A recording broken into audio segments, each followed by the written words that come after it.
During March 2020, Robin Hill reported her husband of 50 years, Russell, missing. Robin told police that Russell had gone camping in Wonangata Valley in Victoria, Australia, but hadn't checked in 5 days. Police raced up to Wonangata Valley, where they found a burnt-out campsite.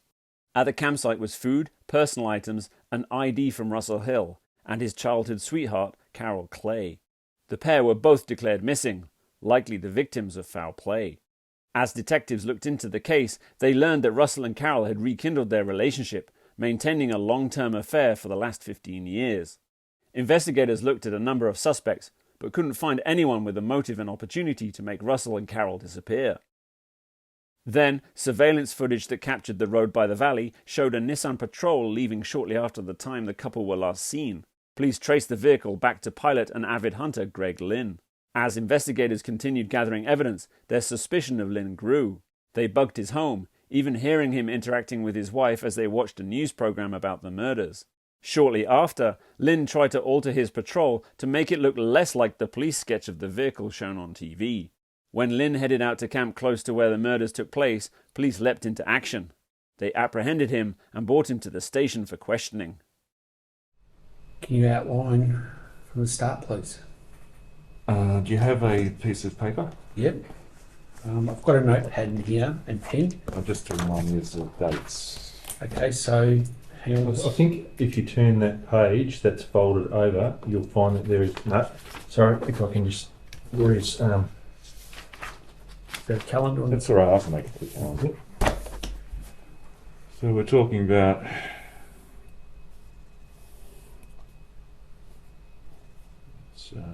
Monday, Tuesday,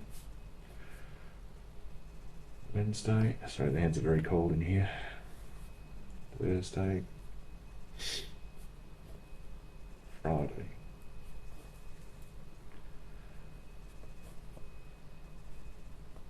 And that's the 20th? Yes.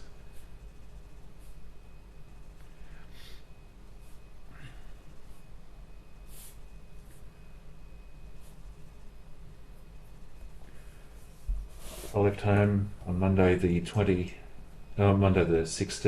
Yep. I can't.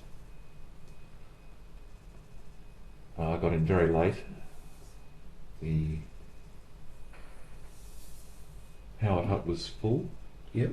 I actually met a family there and I asked them, do you know of any other places to camp? It was getting dark.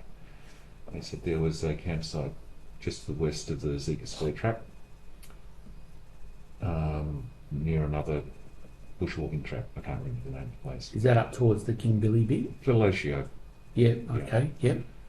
I think that's how you pronounce it. Oh, that's a hut there, isn't it?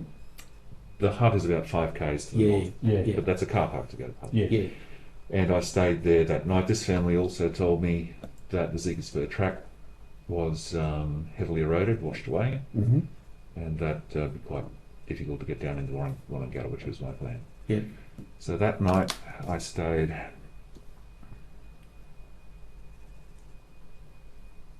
Villagina. Yep. Next morning I went stalking by myself down into the valley to the west of Butcher country. Butcher Country. Did you want to turn that map over? Okay. The mob bit is at the end.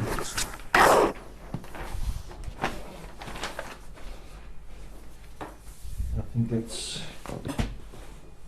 We've got Howard Road, Zika, and then there's Butcher country. That's what we're talking about right here. The one stalking down in here.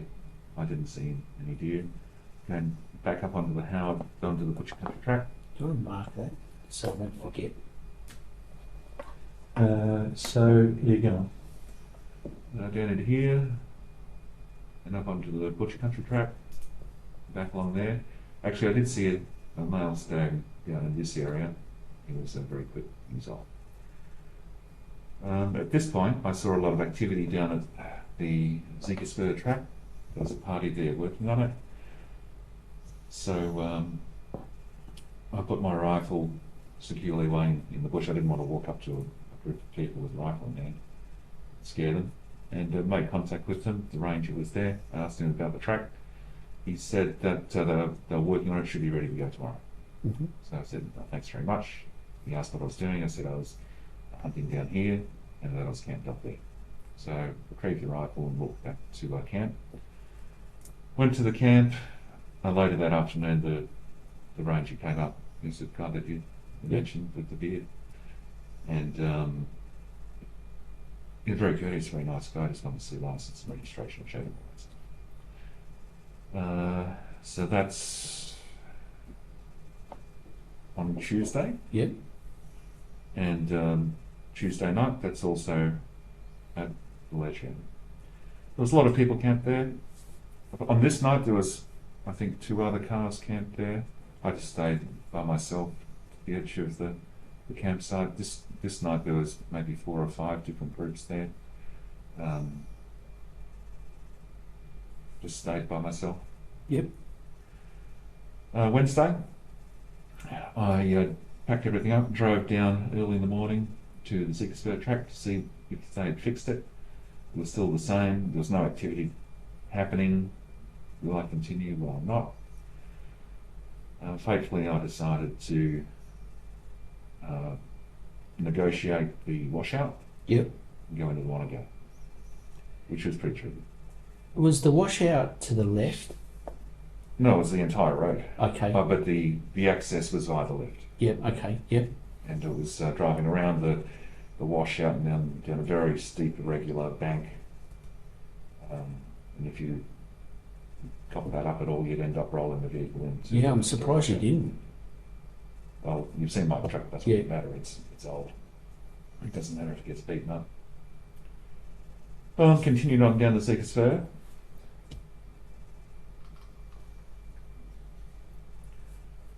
And found the Wanangata Valley. I've only been here once before, 20 years ago. I don't know it very well. I drove up to the Dry River.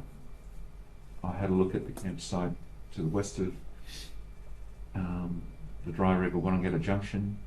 It was empty, but I thought I'd have a look at some other sites. I came down and had a look at the campsite just to the east of the Wanangata Junction. That was a pretty one as well. So, just in relation to the campsites, Yep. the ones that you looked at, was there anything in particular that stood out, like as in a landmark on any of them? Oh, the river itself. Yep. They're easy to. Yep. What are we talking about? You were talking about here. Yeah. So there's a campsite. I'll put the X there. Yep. There's a campsite here. Yep. There's a campsite right there. Yep. And I met the sprayers right here. Oh, yeah. Ah, so they weren't up on Zika. No. Yeah. Okay. Are either of those the ones that have got the swing bridge? Did you see the homemade? The swinging bridge is right where the sprayers were. Yeah. Okay, that's good. Yep. They were right next to the Yep. swing bridge. Being new to or unfamiliar with the valley, I only have been there once before. I did ask them where there was a nice campsite. I'd already seen 2. They said the one right here was very nice. And then it was like, I went in there and I set up camp. Did they call it something? No. Yep. Just that various people have names for camps. That's why I asked. Well, I've heard the campsites being referred to as Dry River Camp, but I would have assumed that they were the Dry River Camp because they're on the Dry River. Yeah, I would assume the same. But anyway. This is unnamed. Yep. I set up camp, and that afternoon I drove the patrol up the Dry River track. That's not depicted correctly. The track is actually to the east of the Dry River there. That's all wrong. Most of it at least goes over this way. Yeah. Yeah. There was a campsite down there. There's clearly some hunters have been camping there. There's a big stash of stuff under some blackberries. Mm-hmm. I noted that as a more isolated place for potential camping in the future. I went for a deer stalk up this way through a very open, relatively flat area, just lightly wooded. Didn't see any game. came back, jumped in the patrol, went back to camp, and spent a night there. So is your camp the one with the toilet block? There is a toilet there, Yep. but it had a very large Huntsman spider in it, so like that to use. At least it wasn't a red bag. Okay. So that was on Thursday or Wednesday? This is Wednesday. Yep, Wednesday. So we're here. Yep. On Thursday, pardon me, Thursday in the morning, on that day, I went for another short walk up through here, again didn't see anything, came back, and was then at about 2 o'clock in the afternoon, thereabouts, when two motor vehicles came tearing along this track at very high speed, and both of them came to a stop, or one of them came to a stop inside the camp, the other one came to a stop up here on this track. Do you remember what cars they were? Yes. First one was being driven by Russell Hill and Carol Clovis. Yep. That was not when you believe they arrived, that was on the Thursday. Yep.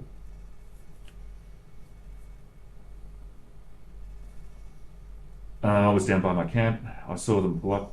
I remember seeing, as he came into quite high speed into a stop, she looked quite alarmed in the car. And he jumped out, he was very jovial, yak, yak, yak, yak, yak. The other car was just sitting quietly up here. It was a white vehicle, or both white. I couldn't tell you the make or model, it might have been a utility. And the guy that was sitting in the left-hand seat was just staring at these guys. Was that up near the toilet? Was that came Yes. the toilet? Anyway, we made greetings.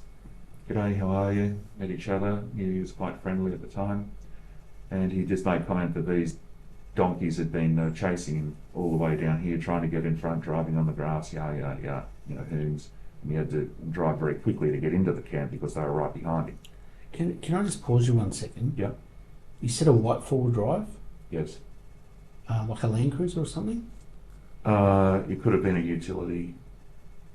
I'm not sure. Did you see the guys at all?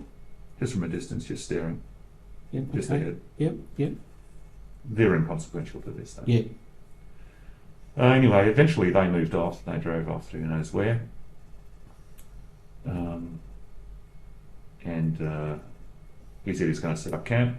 There was hundreds of other places to camp. If you want to camp here, it's a free country. You can camp wherever you like. Fine. I would have preferred to have it by myself, but it doesn't bother me. I'm camping with other people up here anyway. Yeah. So you would have been down on the river itself? Close to the river. Yeah. Yeah. So there's like, if I can describe it, there's like like a bowl, if that makes sense. So the river comes down like this. Yep. And the track is, it's not a creek that runs down like so. Track runs along here. It goes up that way. Goes in, there's your toilet block. And then the campsite. You slide. That. Yeah. Just Big at tree. the Yep. entrance of your markings there, is there particularly large trees from memory? Oh, there's trees all around here. Yeah. This is all forest. Yep. Yep. All of that's forest. Mm-hmm. Big tree in the middle. Yep. My camp was here. Yep. And Okay. They came in after the greeting, very cordial, very, very pleasant. They camped there. Yep. Later that, when are we talking about? So you're talking on Thursday. Thursday night was uneventful. I didn't see them. That was on Thursday. Friday, going to wake up in the morning, and I did go up to the lavatory, braved the huntsman, came back down, and saw them briefly, just good morning. And I got ready for some more stalking. But they might have told me at that stage about the the bridge over here, which was up this way. Yep. And on the initial greeting, Mr. Hill told me that he'd been, he built the track into the Zika spur and blah, blah, blah. Yep. Been there many times. So, this is on the Friday. Yep. I took my Ruger American wrench and swung over the shoulder, unloaded, walked up this way, and as I passed them at this point right here, I just said g'day, and we had a conversation there. He said that, and this is quite unusual, he was a little bit, when I first met him on the Thursday, he was quite cordial, but on this occasion he said that his words were he didn't mind the deer, and that he was actually out here to remember a colleague a friend of his, who was recently killed deer hunting. And he was smirking as he said it, and then she piped up behind him, accidentally killed. And he just continued staring at me. I don't know.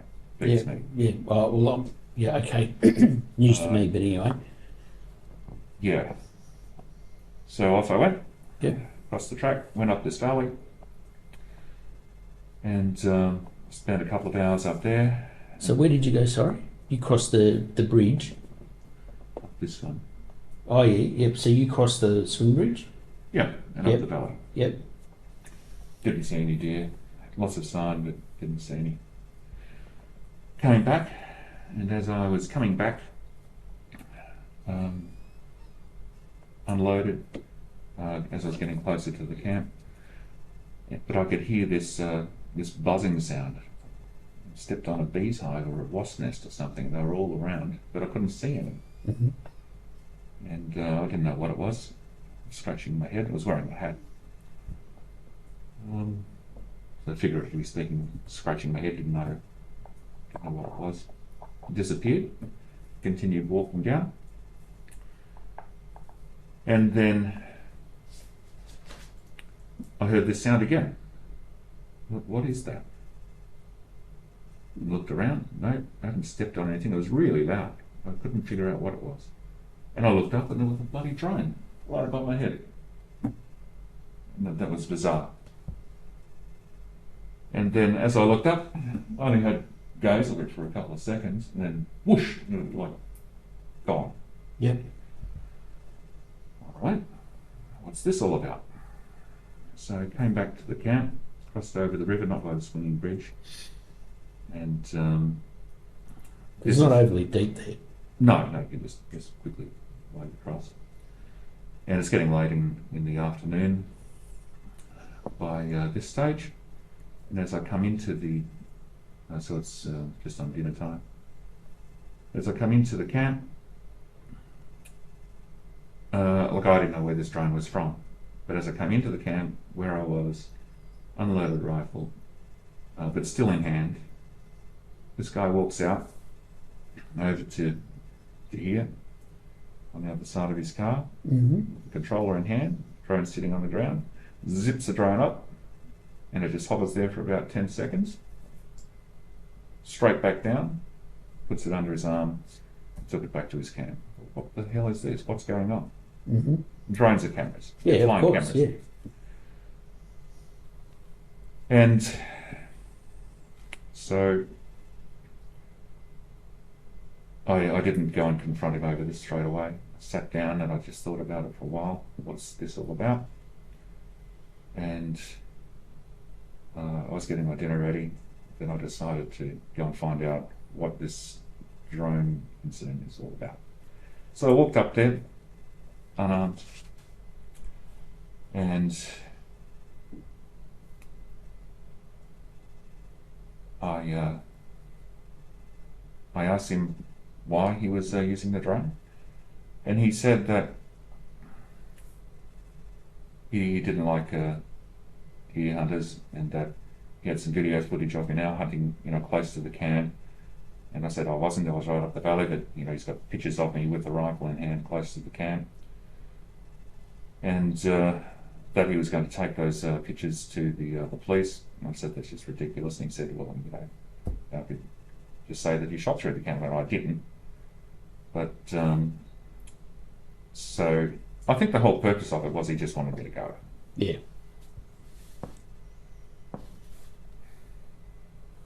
Anyway, went back to my camp, had my dinner, and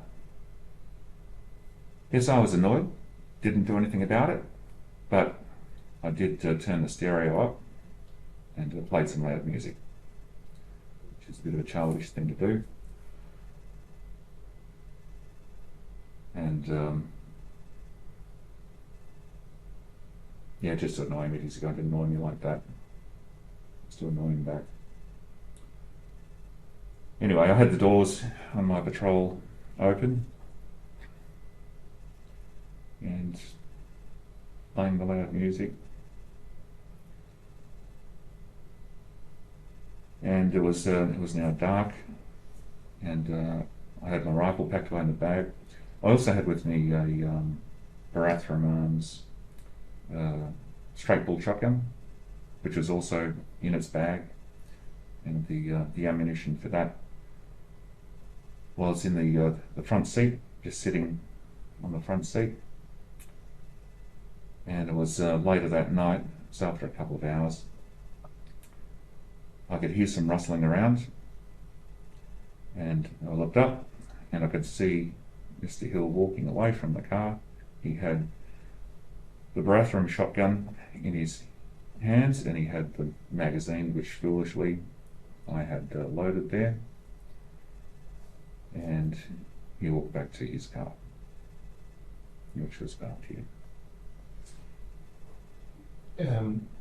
Not looking at anything and just listening to what you were saying. Is the gun that he's taken from your car still in the bag? No, it's out. So I'm sitting down here around the fire, and he's come up like so, and he's taken the shotgun out of the rear door. You've got the ammunition, both doors were open, so I was trying to annoy him with the music, in the magazine from the front seat, which is foolish, and I've broken the law. In that case, I should have had him locked up.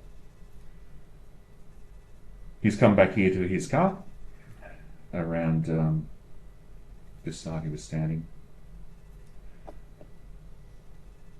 When you say at that side, is that can you put like a V for the front, like the front of a vehicle? So okay, it's front, rear, and mine is front, rear. Yeah. Yep. And I came around here and I confront him, give it back. You know, what are you doing? And he said he's going to take that to the police with him. And then when I advanced towards him, he had the magazine in the shotgun at this stage. He pulled the action back, and he let a couple of rounds go into the air. I immediately ran around the back here, fearing that I might be going to cop the next one, and I waited. It was in shadow around here, and it was dark. I didn't want to run back towards my car, because if he was going to shoot me, then he would have had a clear shot. I then hear Mr. Hill coming around this side of the car, and so I kept under the shadow, and I moved in closer, again fearing that if I ran this way I'd cop another one. I saw the barrel of the shotgun appear over the bonnet, and to try and disarm him, I jumped up, I grabbed the shotgun barrel with my right arm, pivoted around so I was facing him facing away from the bonnet of the car. I had the left hand on the stock, right hand on the barrel, and we wrestled. The shotgun was pointed over this way, and it was discharged. My hand was not on the trigger, it was on the barrel. Right hand, left hand on the stock, pushing up against him. You wouldn't let it go, it discharged.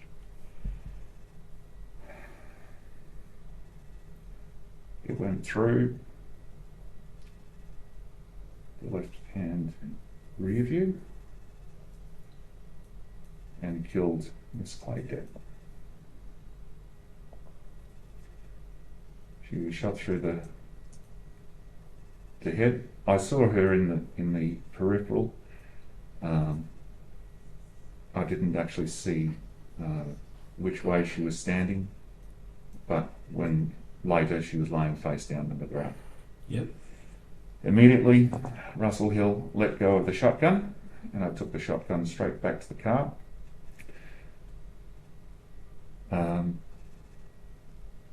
There was another round in the shotgun.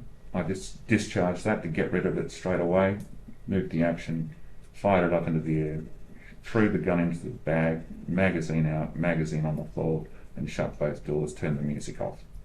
So he couldn't get at it again. As I turned around and coming back this way, in the meantime he had been with Miss Clay. He advances towards me with a knife in his right hand and a fist clenched in his left. He first takes a swing with his left hand. I blocked that. With his right hand, he takes a swing with the knife. I grabbed his wrist and with my left arm pulled over his right, and he pushed me over back onto the ground, and the knife went into his chest. We rolled over and I got off him. He crawled a little bit and then he stopped moving.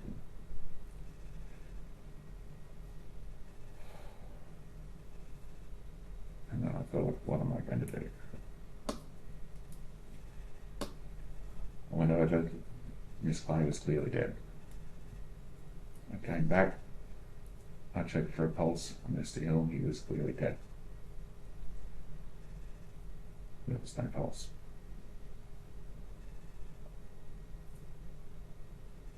And from here, I panicked. And I thought, you know, that's my shotgun. There's one person dead, and he's dead as well now. I'm going to be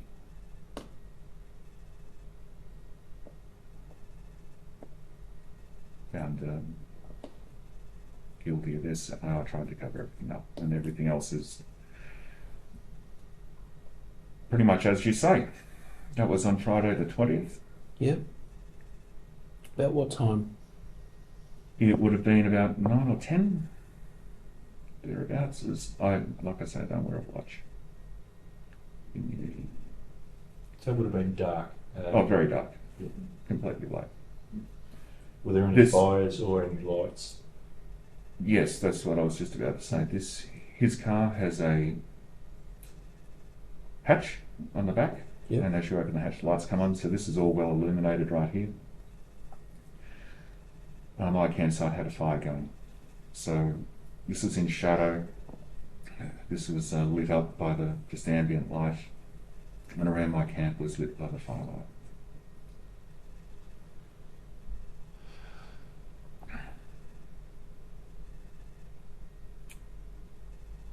And then I proceeded. I thought very quickly, what am I going to do?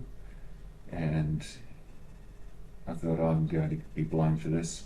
So, in hindsight, I probably, if I thought about it more, I would have handled it differently. But I packed up my camp, hitched the trailer, put their bodies in the back, tidied it all up as much as I could, and left the campsite and proceeded. When As you- you, sorry. Was the campsite? Yes, I burnt that tent down. Yeah. Okay. Yep, there was.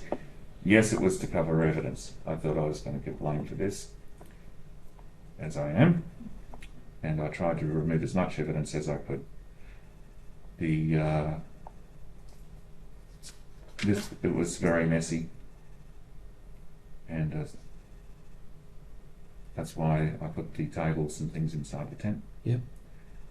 And the gas bottle, I put that in the tent as well. Mm-hmm. And packed everything up, and as I left it, the fire, which was started with just a little bit of petrol. The gas bottle, quite surprisingly, immediately, it didn't explode, but flared. Like vented. Vented, yeah. Yeah. And that's what burnt the scorch marks. Yeah, I was just wondering if you had to turn the gas bottle on. And it was No. No, it was already in that. No. It might have had a hose on it, I can't remember. Yep.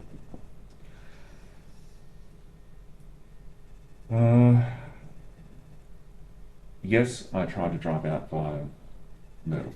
Yep. Road was closed. And I had to do that tribute, and it was now about midnight. Mm-hmm. Drove back. Down to Wangata, took a little while to find the track across the river, it's very difficult in the dark. Yep.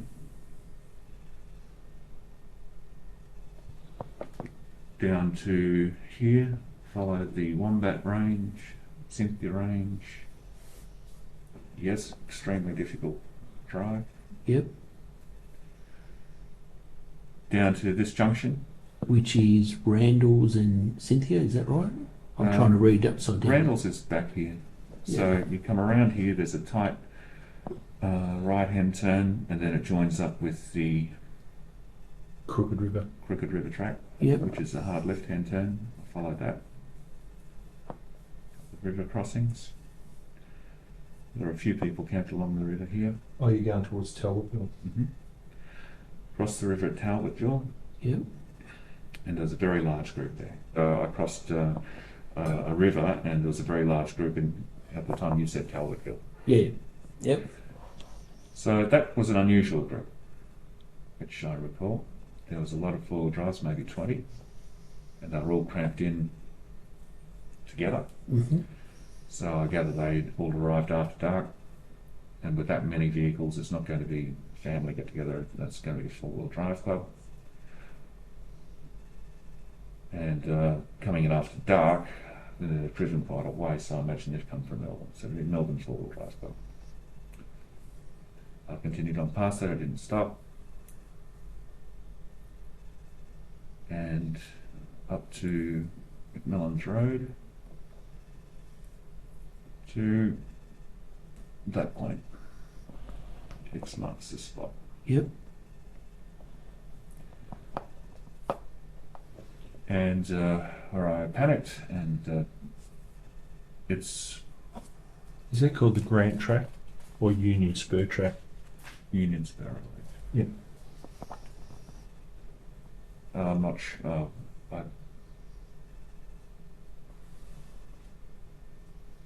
Yeah, you can't miss it.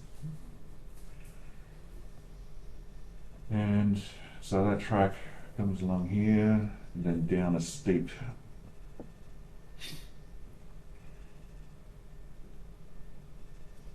incline going down that way.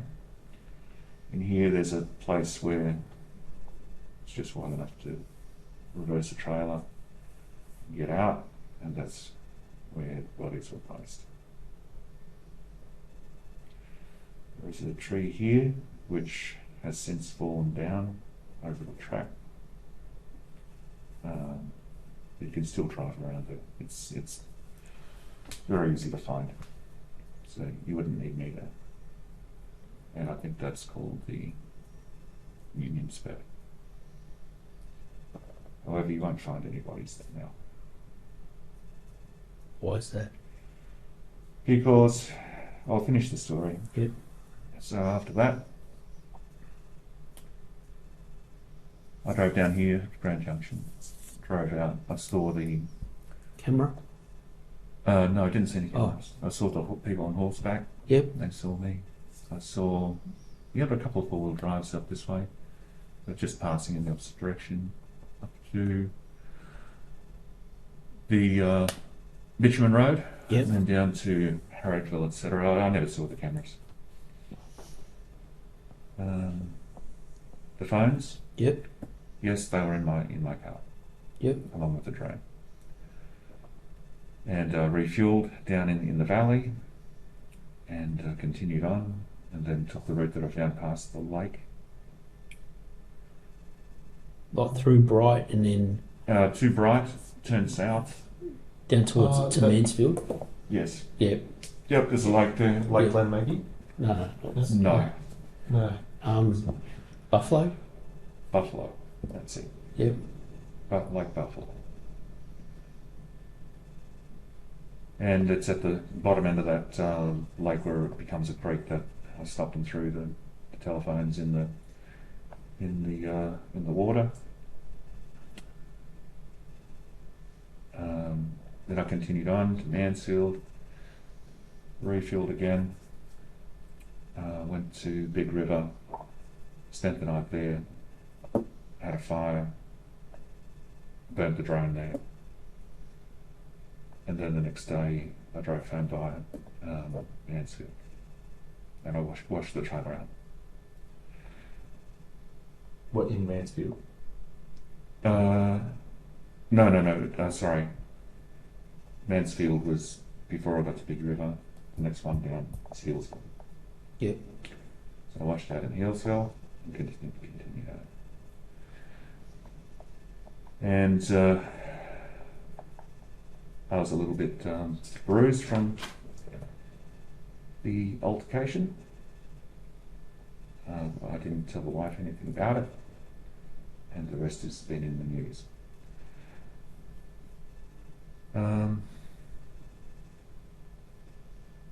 It was wrong of me to hide those bodies like that. I should have just come straight to the police, to you guys. But that was a mistake with me. Yep. Anyway, since then, it came under a lot of scrutiny. And so, yes, I'm actually on the news. And it turned from a disappearance. I just wanted it to go away and just move on and just never think about it again, but clearly that's not going to happen. And so then there's a missing person search, and we were in lockdown, and it is true that I was stood down and I had some real cash issues, so I just went through the garage to sell everything I could reasonably sell, and I sold the camper van. the Joko Hawk, and I sold another sleigh bed as well that had been sitting in there for 2 decades, an antique one, and that blue trailer, I sold that as well. I couldn't tell you who bought it. It was an Asian fella. And I thought the registration had run out, so I just took another place off and sold it as is, and he took it like that. But I don't know who he is, don't know where he took it. And then the lockdowns ended in June. And I went back up there and I had a look, and I thought, I would have thought that someone would have found them by then, but no one had. Thought what to do. So I covered the bodies up with sticks and logs and left it. And shortly after that, snows came and all of that was under snow. More lockdowns, and the snow's dissipated, and it's now November. And I've got to finish this, and so I just don't want to ever have to deal with it again. I drove back up there and then just set fire to it, and there's nothing there. So you'll see where it is if you go there, but you'll find nothing there. There's nothing to be found. I'm sorry. But that's the truth, and that's the best I can give you. It's not going to be much relief for the families. There's nothing to see, nothing to be found. Oh, I'm sure that go and have a look. You'll find evidence of the fire, and it is what it is. That was in November Of 2020. 2020. Yep. I couldn't tell you which day.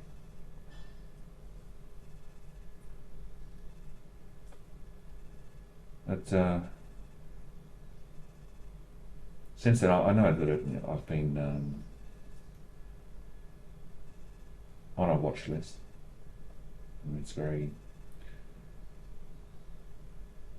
subtle but noticeable.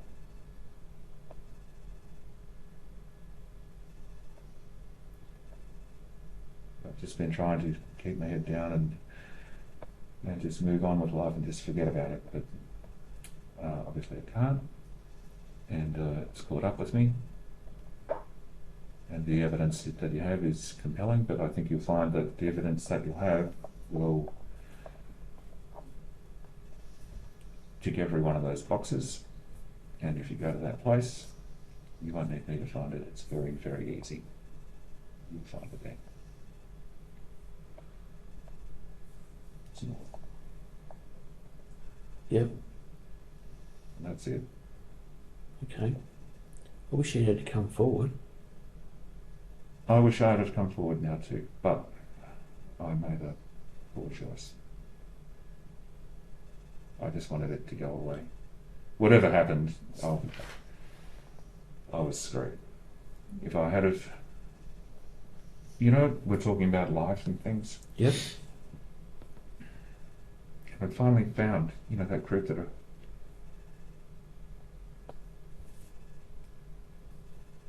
that I really liked spending time with, sporting them. But that'll never happen now. Likewise with my career, that's done. I accept that. It's fine. But I just guess that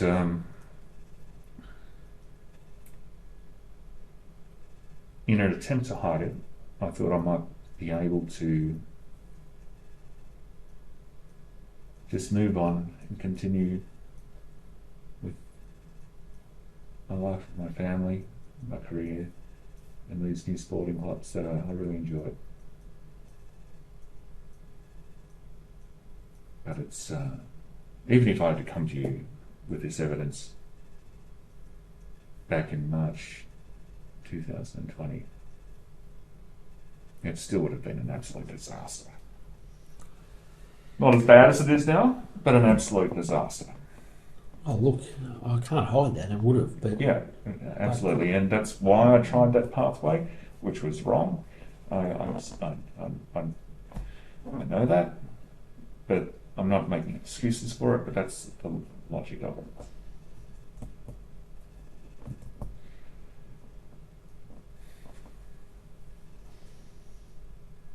So where do we go from here? well, firstly, I need to clarify a couple of these points. Yep. One being the fire location. That's something I need to do. If you can get an iPad, Google Earth, I'll show you right now. I haven't got an iPad on me, but I'll use my phone. Yep. Just give me a moment. Would that work in here? Oh, yeah, it will. Yep, hang on, I'll get this working. It's better. We can just zoom in on the track. I can find it for you.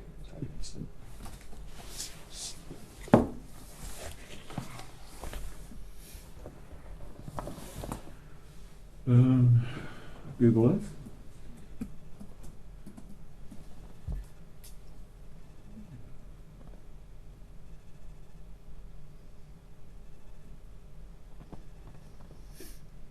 When you're talking about the fire, Greg, Which fire? the fire in November, Yep. did you remain at that site until the fire went out? Yes, I did. Okay.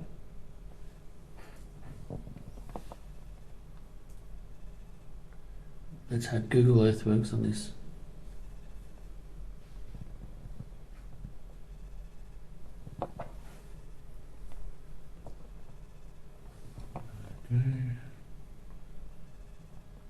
We did. Did you have any issues with the fire people coming along? No.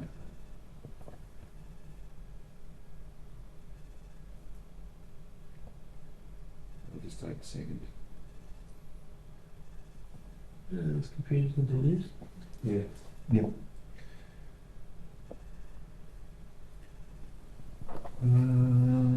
Actually, can we put that this way so that Brett can actually see? That's all right. Sure. I'm just trying to find a. Oh, yeah. Yeah.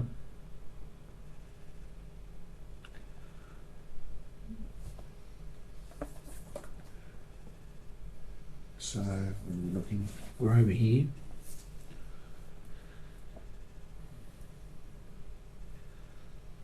There's a hut just there. Yeah. Is the hut marked on this? Is that there? Is it Grand Track Hut? Where that Yeah. Oh, it's a former township. Had a population. Yeah. It's a massive town. But the way to get there is up this track. That one, then turn right to that point. So that junction there is here. Yep. That runs up to there. I see. Yeah. It runs around the ridge. Oh, actually, it goes up a bit higher. Yeah, Yeah. which is that bit. And then it runs around the ridge. And this must be where it turns hard down there, which is the steep bit. And so you're looking right there. Can we make that? Well, We might have to expand it out because It's not. It's not going to give you much because of the canopy above. maybe if we just go back in a bit. So that's Wangara. So we from is that the hut there? you can see the hut. Green's camping ground. Yeah. Okay. So if we go that hut, where do I track? Oh, you don't need to go to the hut. You just need to go to that track there, which leads you down to the hut. Yep. And from there, you go straight up Up into that here. track. So that track is. Oh, that track's not that one that ends up there, is it? No, that'll be Macmillan's. So that track, in fact, goes straight up. That's Up Which- this ridge. Yeah, which you can't see because of the canopy. yeah. Yeah. Okay. So that's a three-way junction. You've got McMillan's Road, that leads down to the main camping area. And this other track runs up to the ridge top. Yep. And then this track runs down here. Yep. But then that track runs up there, and then across to here. How far is that track? Do you think? Is it like kilometres or? 1 kilometre. Yeah. So it's not over large track. And you're sitting on the highest point. It's about 1,200 metres above sea level. Yep.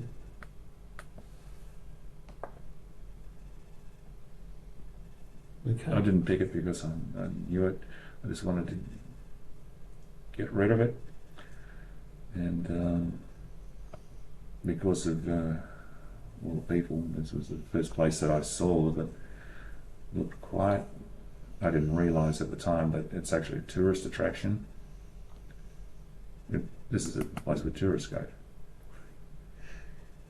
Really? Oh, the Grand's campground because of the history there. Oh, I had no idea. Yeah. And then I looked it up.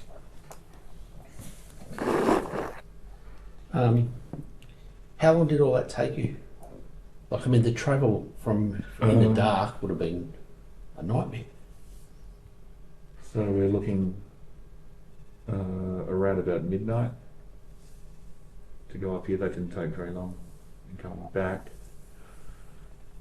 to get to there, it was sunrise around here somewhere. Probably, like I said, I don't know. Sunrise, you're indicating on Cynthia Range. Yeah. Yep. And then driving up here in the early hours. Yep. What was the river like? Because you've gone. Talbotville? Well, you've got from Cynthia and Crooked. You've got 1, 2, 3. Oh, sorry. No, 2. There were several crossings here. Yeah. Because there's about 20. What is it? 24 river crossings if you do the whole length of Crooked River. Yeah, I know. Yeah, but you up to Talbotville, then you can sort of turn away And up McMillan's. Yeah, Yeah. this is very steep here. Yeah. Did you have any issues with your trailer and the old hitch? Was it was it dragging through the tops of the ruts? Possibly. Yeah. Can you know that the shotgun you were describing? Yes. Can you just describe that gun? Because I don't know it. That's why I'm asking. It's It's got a magazine. You said. Yes. It's a straight pull Barathrum Arms 12 gauge shotgun. Doesn't have So it doesn't have. your standard magazine in the. Oh, tube. in the. It has a box magazine. So where do I load it from? Underneath. Yeah. Yep. Okay. What cartridge? 12 gauge. Yeah. Sorry. Solids. But they were solids. Well, that's you're only allowed to hunt deer with solids. Oh, I see. How many rounds for the 5. magazine? 5.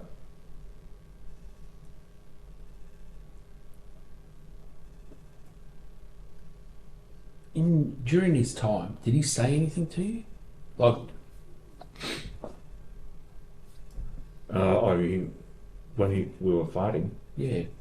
he was yelling at me. I couldn't tell you what he was yelling.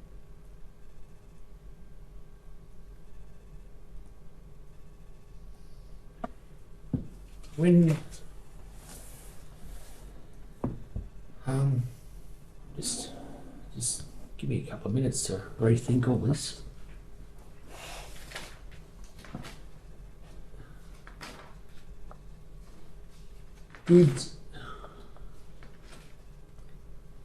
Did you hear him talking on his radio to his mates? Yes, he did do that. I'm quite curious. Like you've been under the impression that he arrived on the Friday. That's not the truth. He arrived on the Thursday. Are you aware of that? No. He arrived on the Thursday. Yep. And that other car that was with him, whoever they were, they could corroborate that fact. I think I know that car though. Okay. Yeah.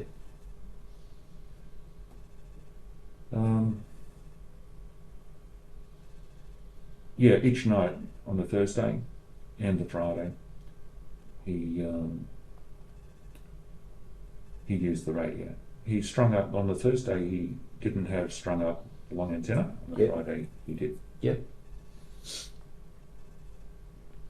Was it around about the same time that he's actually used it?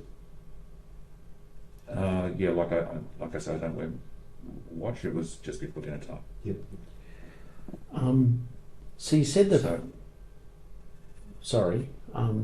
The phone and you said you burnt the drone. yes, That was at Jamison or Big River. Big River. Yep.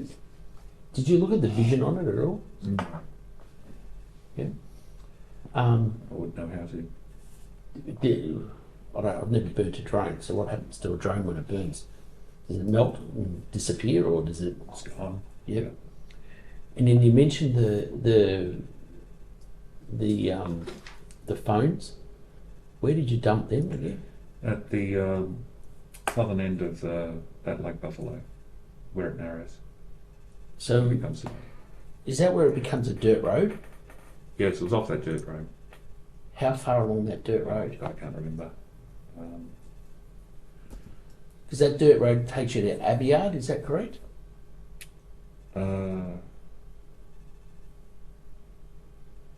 I think you have to turn off to get to Opiate. Can you have a look on there? Yeah. Take that in. Can you should be able to search the, there's your ability to search here. Put, say, Lake Buffalo. There we go. Victoria.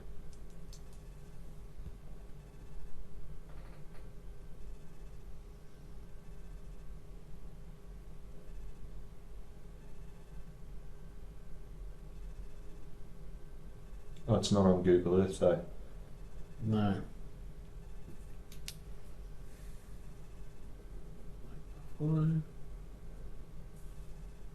Buffalo Road. And that would be towards, south would be towards Wangata. Yep. Okay,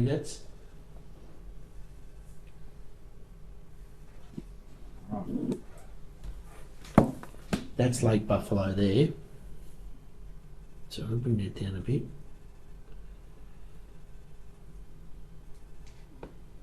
If you go down,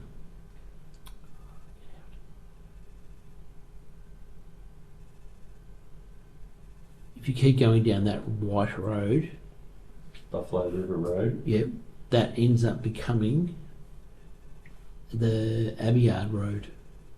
Okay. And where it Well, hits, somewhere I turned off in there.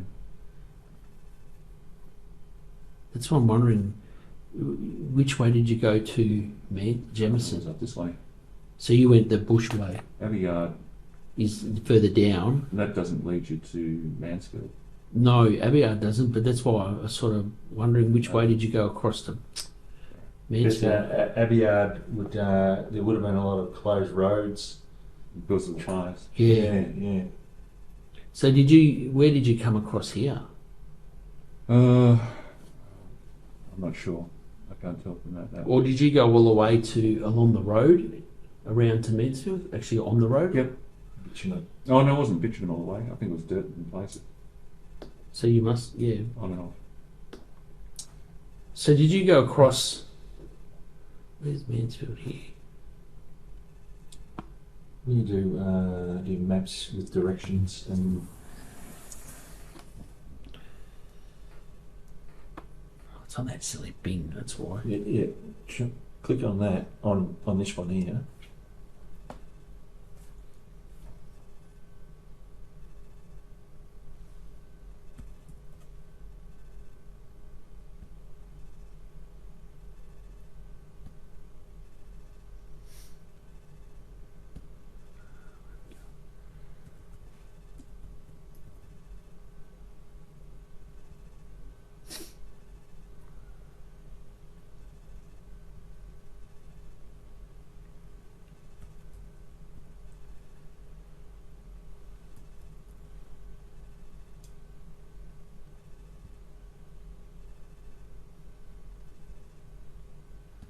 That I think's taking me out to the So you would have gone Whitfield, Mansfield. Yep. is that right? Where the grey line is?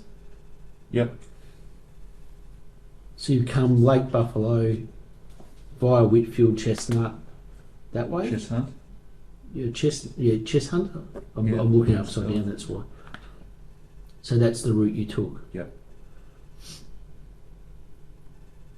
So if we go back to that point, wherever the lake is, whereabouts were you talking about? No, that's not.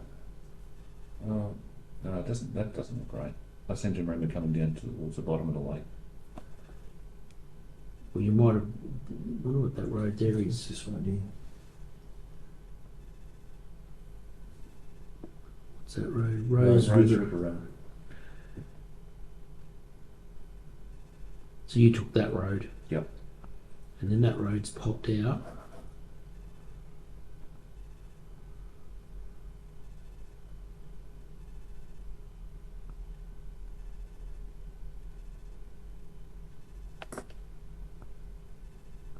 It leads all the way to Chestnut, I think. One of those towns. Yeah, alright. So you're taking Rose River Road. So if I It go was back along there somewhere that you know, tossed them in. along the river or actually at Lake Buffalo? Along that river that runs into Lake Buffalo. I see. Well, that could be anywhere then. Yeah. Look, I wasn't really paying attention to where I put it. Would you remember if you were to drive down there? Oh, probably not. I was pretty stressed at the time. And what was it, light or dark? Oh, it was broad daylight. But would it have been an area where you haven't had the need to walk, like park your car and then walk to get to the river? It was very close. You would have been able to just Yep. turf from the car, from the road? From the roadside. Yeah. Yeah. And was there more than one phone? There were two phones. Yeah. Yeah. And Were they separate in a bag, or how were they? Just loose, just separate. Did you take anything else from the car? Well, I wanted to disguise the whole thing, so I wanted to make it, like I had nothing to do with it. Which in hindsight was a mistake. Took the phones and the drone, and that was it. And I took the credit cards out. I thought about making it look like a robbery, but I realised that would be silly. So they were left in the car. Yep. I just want to go back to revisit the. So just so I'm right on this. Yeah. So you're obviously, you've got the big tree and the X. You got your campfire. Yeah. There's that little walkway that runs down to the river. Yep. Okay. So you weren't camped in that bit there. You were camped. That close. is that bit there. Right. Yep. Okay. Now exactly, I know exactly where you are. So you're sitting here. Are you facing? The fire. You're facing the fire with your back to the river. No, it was sort of side to the river. Yep. Okay. I'm just trying to. So you're So- trying to work out how you see. Okay, so the fireplace is like that, Yep. and I'm sitting like that. Yep. So that's why you're able to see that way. Yeah. Okay. I'm sure. Yeah, I shouldn't have wound him up with the music, and I definitely shouldn't have had the fucking car open like that. And I should have had everything locked away, which I obviously do now. So where was he when you first saw him? Well, I only heard. So you actually heard the rustling, is that what you're saying? Yeah, I heard something going on in the car over the music. Yep. And when I jumped up, walked around the trailer, which is parked in here, Mm-hmm. and then I could see him by this stage walking back up here with my shotgun. Yep.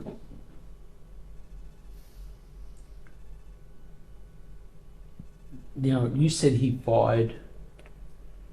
He let a couple of rounds, at least loose, into the air. He wasn't shooting at me. Just I let it fuck off. What was Carol doing at that point? She was behind him. I wasn't really looking at her. I was just quite shocked that he had the shotgun and he'd loaded it, and that he did that she was behind him. Was she in the tent or standing Outside. behind him, physically standing there? Yeah. Did she say anything to you? She was yelling at him. Yeah. I can't recall what she said.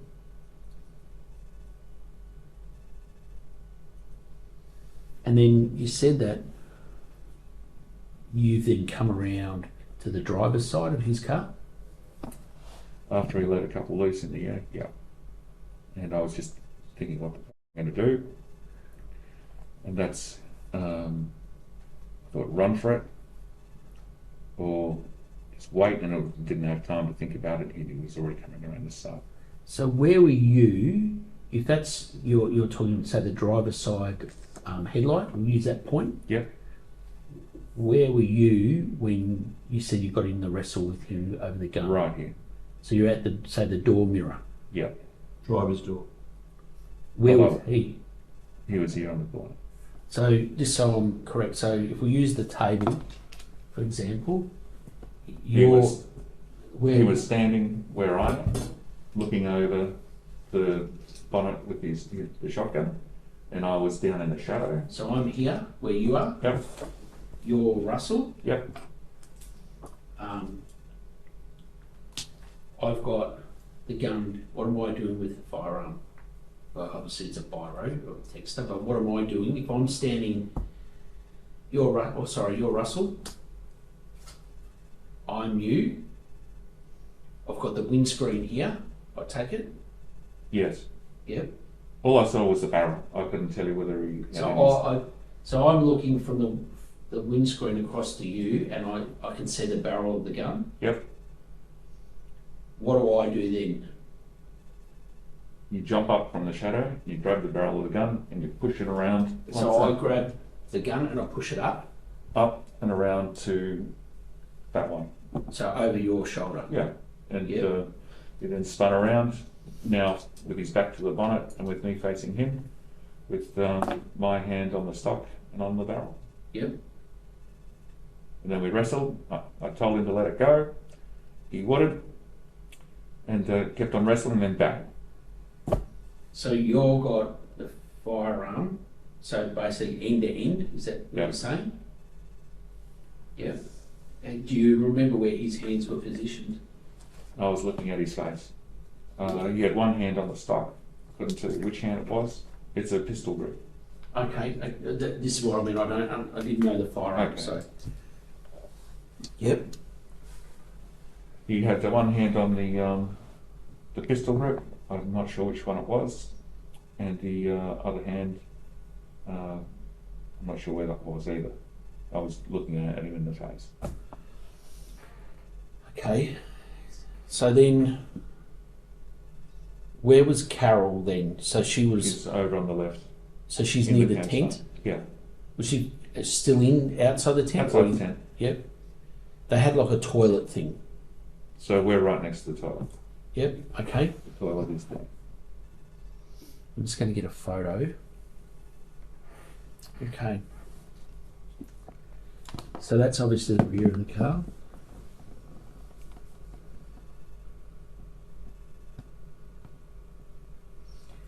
So the tent was here, Yep. and I came up this way Yep. to retrieve the rifle. That's where he was standing. He told me to off. So he's at the front of the tent? Yep. Yep. And it's a straight pull. It's very easy to load. Like it's idiot. It's just like you see on the movies with the armor lights. Just pull it back and let it go. Yep. And bang! I yelled at him to give it to me, and he put at least another one in. He might have 2 or 3. I'm not sure. But just into the air. He didn't shoot at me. And that's when I took off around the car. What I'm going to do? And should I run for it back to my vehicle, which is here? And the next thing I know, he's coming around this side. Yep. And I ducked down low against his driver's door. And when I saw the rifle popping up over the barrel, I tried to disarm Over the bonnet, you mean? over the bonnet.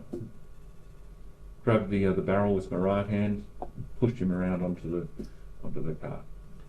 You said that. So the shot went through the mirror. Yes. Yep. Did it blow the mirror straight off the car? It put a hole right through the mirror, about that round, Yep. with the solid, and then went into Miss Clay, who was left lying here Where did it hit her? in the head. That would have been confronting. Mm-hmm. Yep. Was she standing up at the time? Crouching. Do you think that the round was deflected by the mirror, or was it on that projectile angle? I don't know. It would. If she was crouching, is why I'm asking. Okay, no, it would have been like downward a little bit. Yeah. But Okay. she was crouching Yep. down. So they had. Let's see if it's on the next photo. I just saw her in the background. Okay. Didn't see exactly Yeah. what she was doing. Let me go back to this one here. That's what I was looking for. So we've got his snorkel on his car. Mm-hmm. So you're standing. Down here. Yep. So you're standing near the front wheel well and door. On basically there. Yep. Yep. You're crouching now. I mean, you Mhm. said, Yep. and he's here at the front of the bull bar. Yep. Yep. And then you said the barrel's come across. Like so. Yep.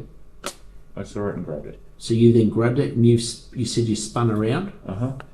And so I pushed him back with his back towards the The bull bar? bull bar. So his head would have been towards the air vent on the air Not back intake. that far. But I'm saying, Yeah. you pushed him this way. Yeah. In that direction? Yep. And I wrestled around, tried to get it off him, and the barrel was pointed down this way when it discharged. Yep. And went straight through that Mirror. mirror and then through Miss Clay and would have gone into the ground there somewhere. Yep. Okay. Let me go to. So now we've got a picture here of obviously the burnt out campsite. Mm-hmm. Where was she? In this area here. Okay, so she was. There was like a battery here or something. Did you see It's- the it's battery? there. No, it's That's right. the battery there. Here, or she might have been back there, somewhere in here. Yep. If she had the shot through the head, how much blood was there? Lots. Did you clean the car at all? I did. Like I said, I tried to cover my tracks, Yep. and it was all over the shed as well. Whereabouts on the car was it? Just on the, just the little bits of splatter here and there. Yep. But it was all over this area. Did you set fire to the ground to make sure that? Yes. Okay. With an accelerant? Or No, just with leaves. Okay. Yep. Now all of these bits and pieces here, all the stove and all this. I took the stove, I don't recall. Maybe I put it in there, I can't remember that. That's a gas bottle, I think, isn't Yep. it? And, There's a gas bottle there too. There's two. oh, okay. Oh, I don't remember. Maybe I put two in, maybe I just put one in, I can't remember. Yep. This stuff, was that inside? Yeah. Yeah, that I'll put in as well. Yep. There's at the back here. There's a solar panel. Yes, that I'll put in as well. Yep. Was it in or outside, like leaning on the tent, or? No, I think I put that in. Okay. Yep. Okay. So if I go along a bit.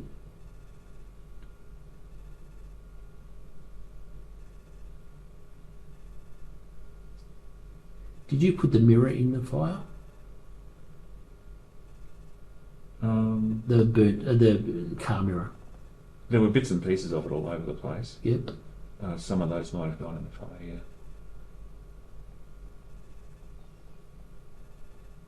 Okay.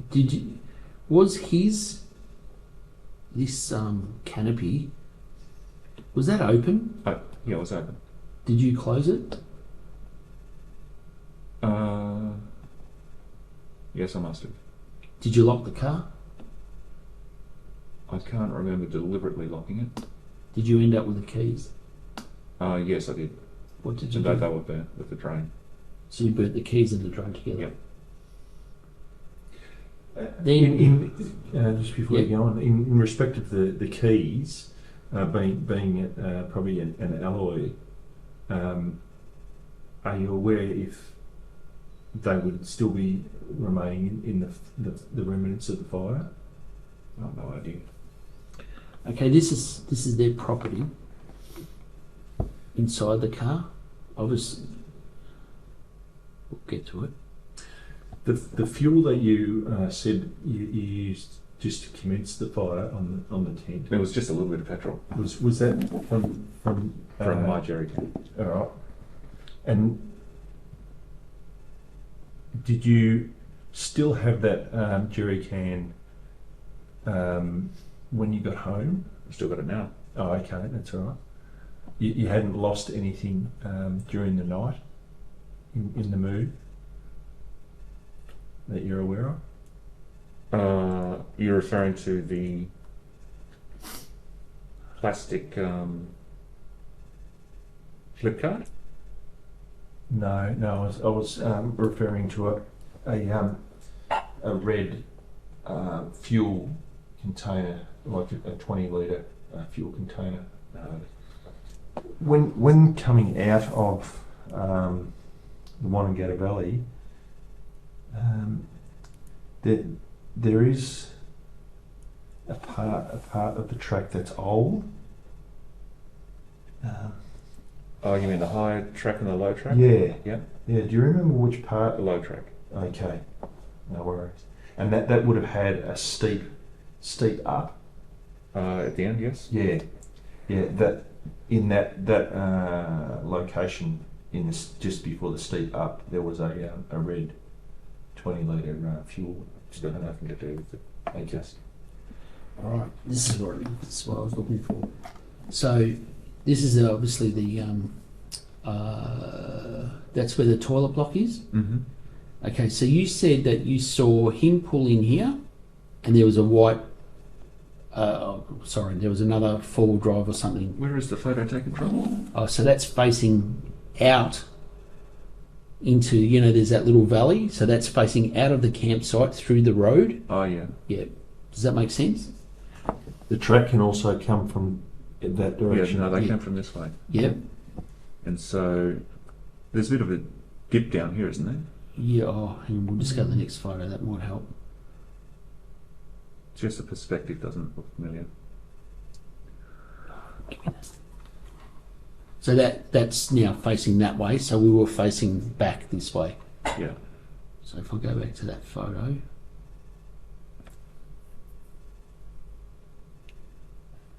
So, yeah, he tore in here Yep. at a high rate of knots, and the other car pulled up, skidding to a stop right there, facing that way. Yep. Okay. Yep. All right. So then, if I go this way. So were you?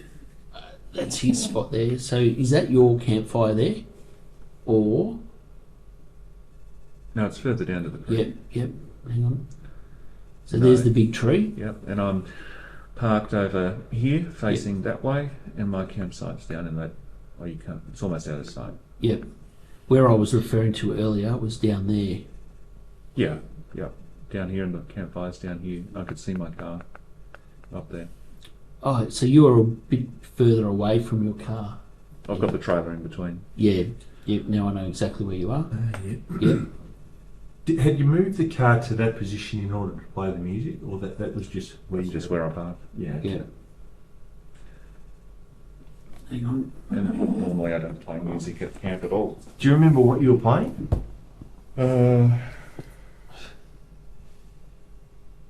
No, I think I picked the most annoying things I could find. Have you got a stacker in the car? Is it? No, it's just in a box. So I mean, it's a single. Yeah, take him out at a for time. Yeah. So that's a different angle. So what I think you're saying. So Miss Clay would be laying just here, Yes. where the grass is burnt there. Yes. Okay. So So feet, head, face down. yep. Okay. Where did the bullet? Do you remember which direction the bullet went through her skull? From the rear or the front? From the rear. What's being said. Or rear or the side. I wasn't looking at her at all, so I didn't see an impact, but she was face down, so it would have been on the back somewhere. Yep. Okay.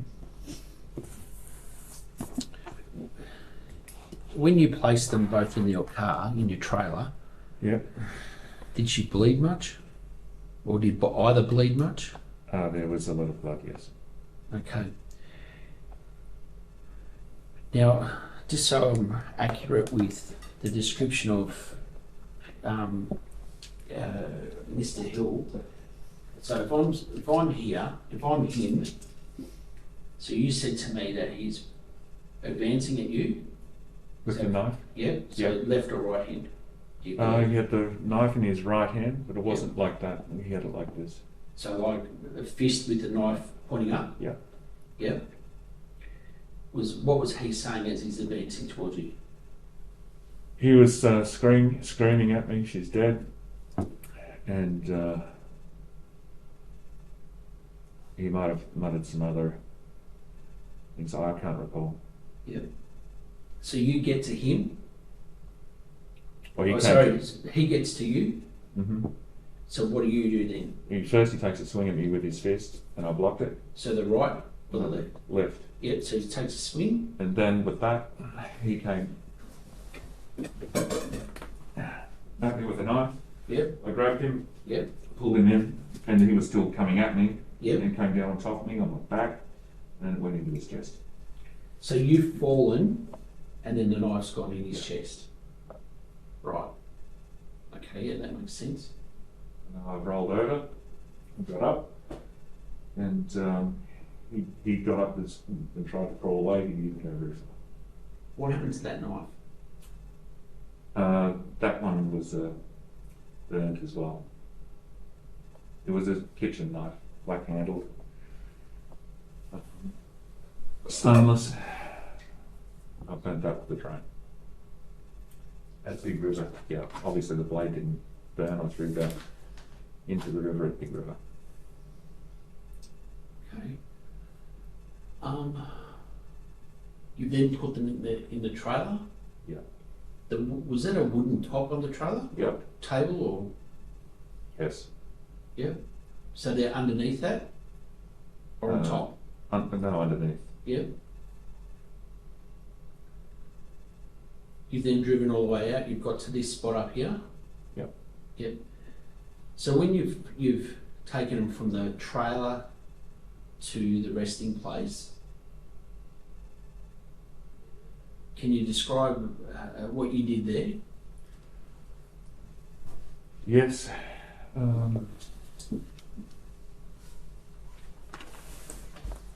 See, This log wasn't there. Straight around that way, reverse straight back this way, and then drag them out, and then drag off. so you just left them in the elements? I covered them with branches. Yeah.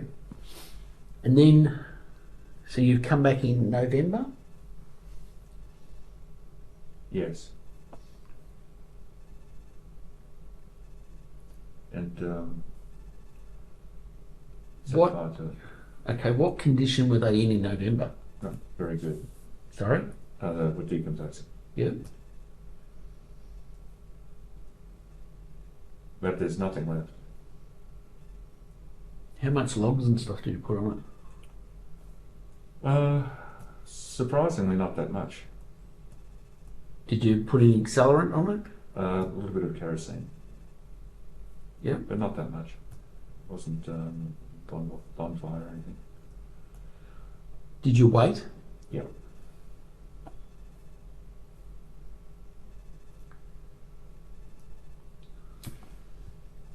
Is there a way of recording what day that you were up there? In November? Do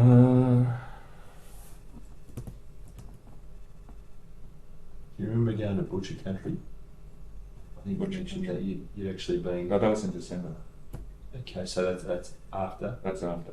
Yeah. That's Would you have rosters that indicate? yes, from my roster to be able to find out which days I had off. And that I might be able to tell you. And would you I think have I had about 3 days off. in a row? Yeah. Yeah.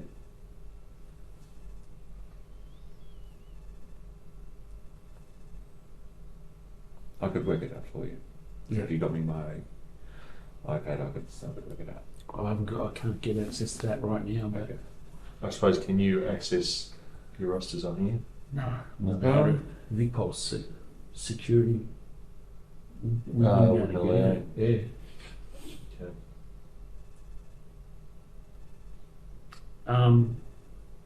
Was there any reference, say, to other people's birthdays, significant other days? No, I don't know what you mean. Like you've got 3 days off. Say a few days beforehand was somebody's birthday. Oh, no. Nothing like that. Nothing. With regards to all the recent media attention that it's received, the 60 minutes program that you said that you ended up watching, Yep. what was your thought process around that? What were you thinking?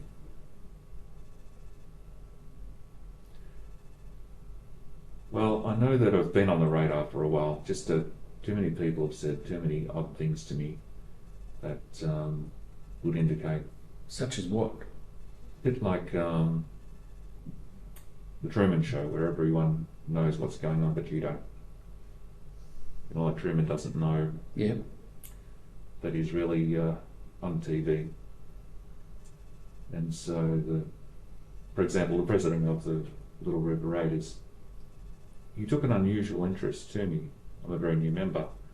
He was often calling me up, sending me messages, this and that, and me over to chat. And What's his name? have you been in contact with him? Yeah, last week. Okay. First time I've ever spoken to him. Really? Just Yeah. last week? Yeah, last week. That's all. That's honest to God. Oh, okay. Oh, maybe I'm just paranoid. No one else has contacted him? Hasn't come from me. Hasn't come from anyone. Oh, maybe he's just friendly then. Seemed like a friendly guy. He is a lovely guy.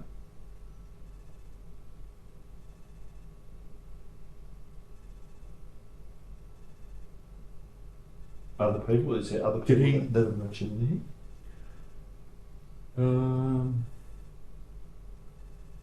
At work?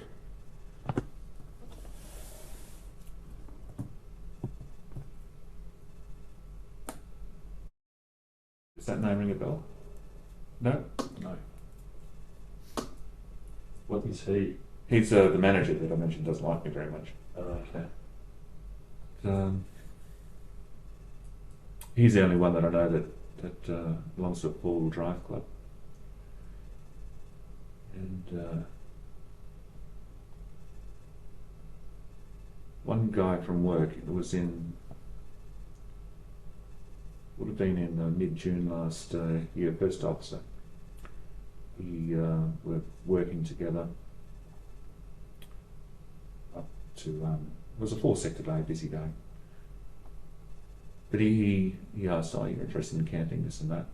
And he said, "Yeah, he's camping with my father, but we're going to go down to the Murray River where it's always too busy, too many yobos around." And Dad said he wanted to take me to this new place. And he brings out his iPad and he opens it up, HEMA Maps, Talbotville. "Have you ever been camping there?" And I said no. But this is in June. Yeah. And then he knocked on my door in July, and then I went back through. That was that place where I saw that group of four-wheel drive. Oh, the 20 odd cars. Yeah. There's only one guy I know that belongs to a four-wheel drive club, and that's my boss. So I wondered, being paranoid, that he had asked his first officer to sound me out. No? No. So you think you could have been just mind playing tricks on him? Yes, quite possibly. What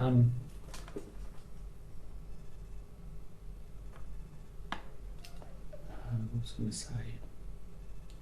Did you tell Melanie? No, she knows nothing. Did you tell anyone about it? No one.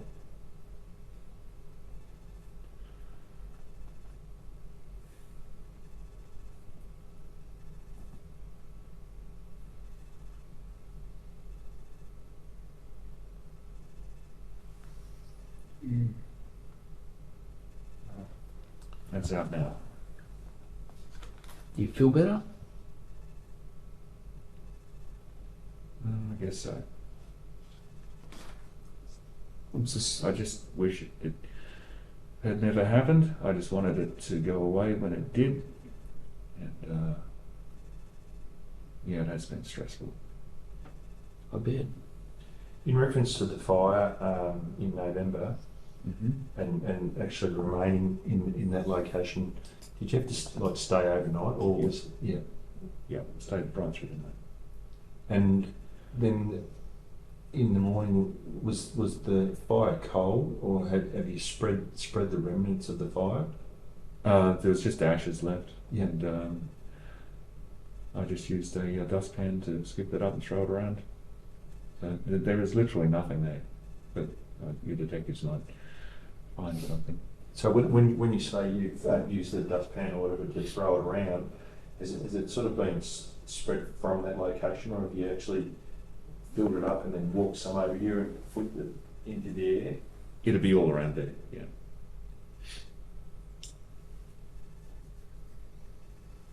Okay.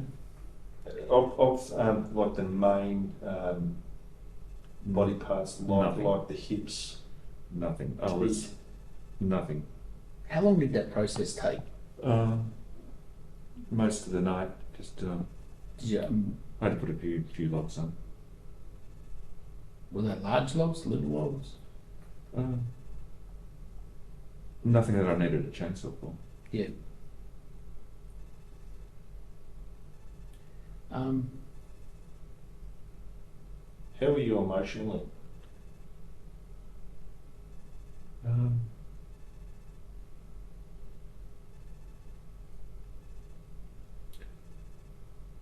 I'm all right.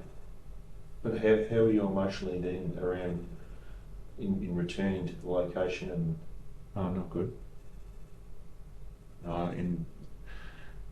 No, I'd never want to go back there. I mean, my thoughts were that this was the time that you were going back in because it was a shortcut going via Maroka Road down here across. I can see why you were thinking that now, but I wasn't.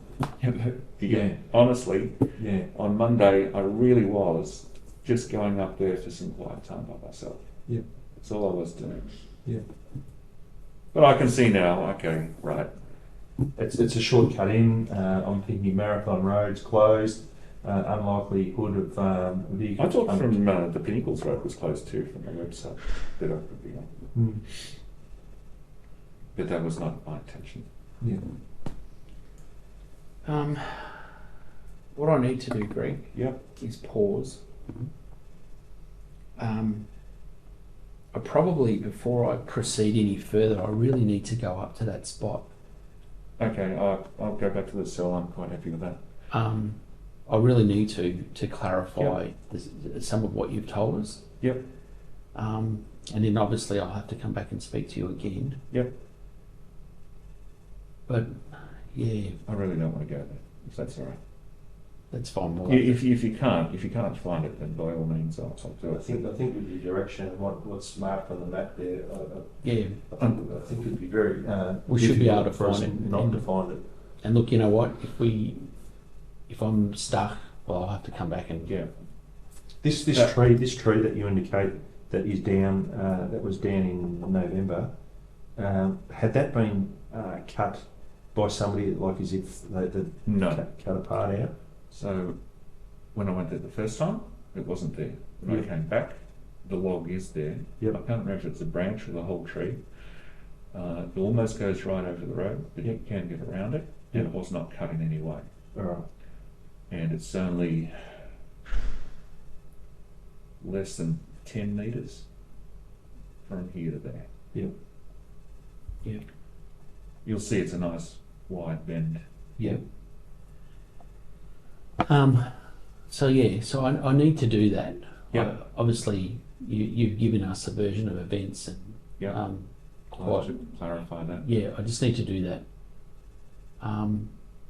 Also, to help you find it, this is really steep. So if you get to a steep section, you've gone too far. Yeah, yeah. It's a hard left-hand bend. And I think some campers have been up around here. Is it a flat section? This is all flat. Oh, okay, yeah, yeah, and then it's a steep up. Yeah. Yeah. And it's like a campsite here. Yeah.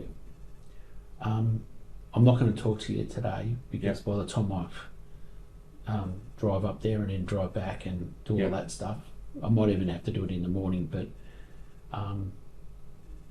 yeah, I need to just clarify that aspect. Yeah, for sure. Yeah. And then in the meantime, I'll have a think. All right. Yeah. But what I will do is probably finalise these discs. Well, even in regards to there's the keys, the knife, and the drone. What was the location in Big River? Yeah. That was, did you have the map? Because there's The Pines campsite? other pines. Yep. And generally in Big River being such a well used area, There's lots of people there. and there's multiple fire locations, or was it in a one that has like your concrete ring? There's actually quite a few campers there. Yeah. and I was at the pines, and it was under one of the pine trees.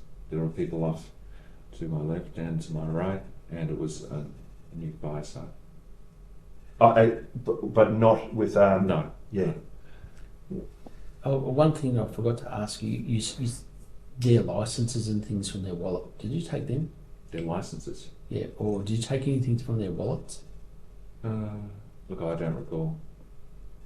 I don't believe so. Yeah, okay, I just wanted to clarify. Did they have any money or anything in the wallets?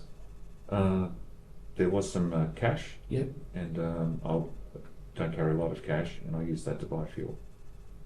There wasn't much. It was a few dollars. Yep. So that was the fuel at Harrietville? Yes. I didn't think Harrietville had a service station. Oh, well, if it's not Harrietville, it's the next one down. Yeah, It's the but it's first one of down. those. Yeah. Okay. Were there any maps or anything taken from the vehicle at all? Maps, no. Police leave to search the area where Greg Lynn claims Carol Clay and Russell Hill's remains can be found. At the scene, officers find burnt human remains. The next day, investigators bring Lynn back in for another interview. Just reiterating what we discussed yesterday. So yesterday you outlined a chain of events. Yes. And then at the end of the discussion, you pointed out a place up in, I suppose you would we could call it the top of the Grants, historical Grants township, and you nominated a location off what's that road called? The Union Spur. Yeah, Union Spur track. And then once we finished with that discussion yesterday, you were placed back in the holding cells and overnight. And this morning, myself and Daniel and our inspector, we left at 6 a.m. and we drove to that spot. It's about 185 kilometres from here, and it was extremely foggy. But we located the spot. I sent some video back to one of my colleagues, Samantha, who you would have spoken to. Yes.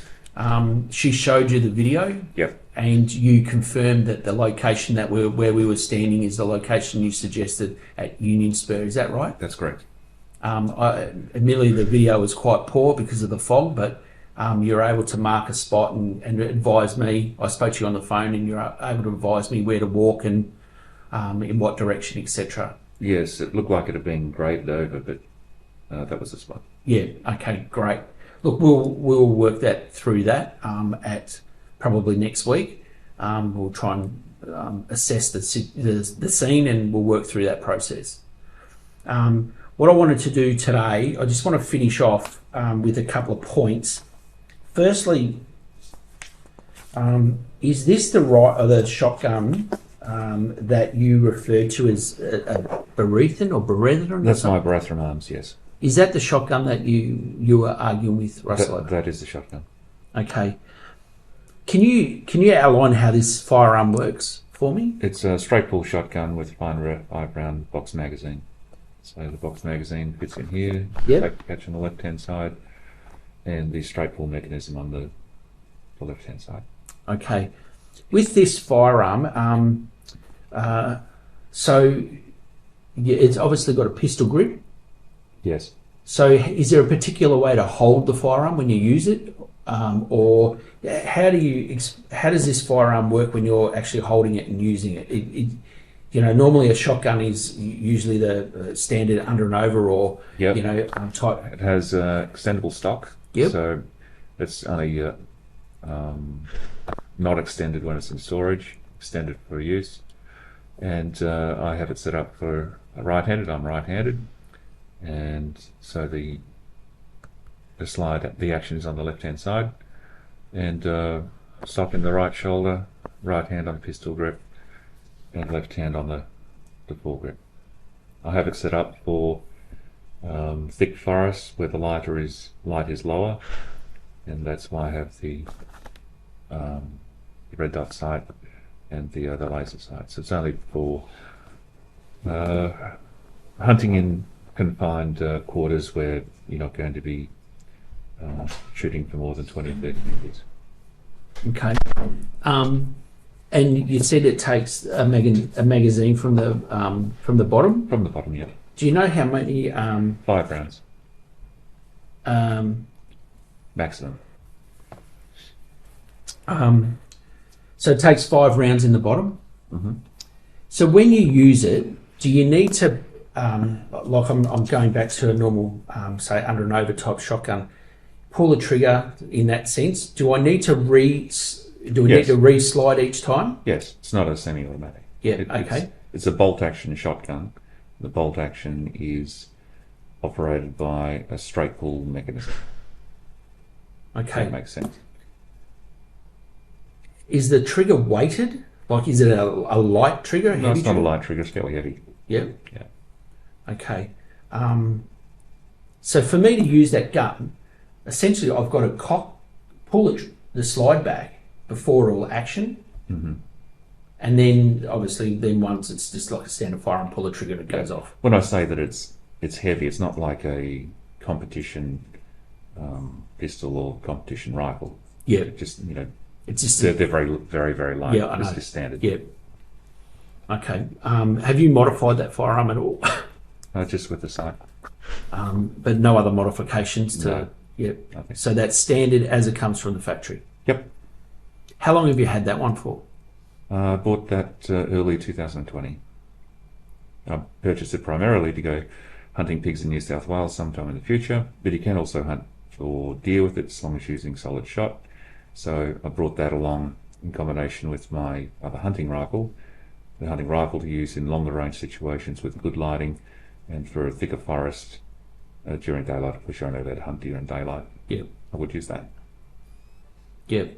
Okay. Is it any good? Yeah, it's reliable, no malfunctions, it's accurate. It's cheap, made in Turkey. It's not the best quality. Yeah. How much is something like that worth? It's about $700. Yep. Have you had much practice with it? No. Yep. Okay.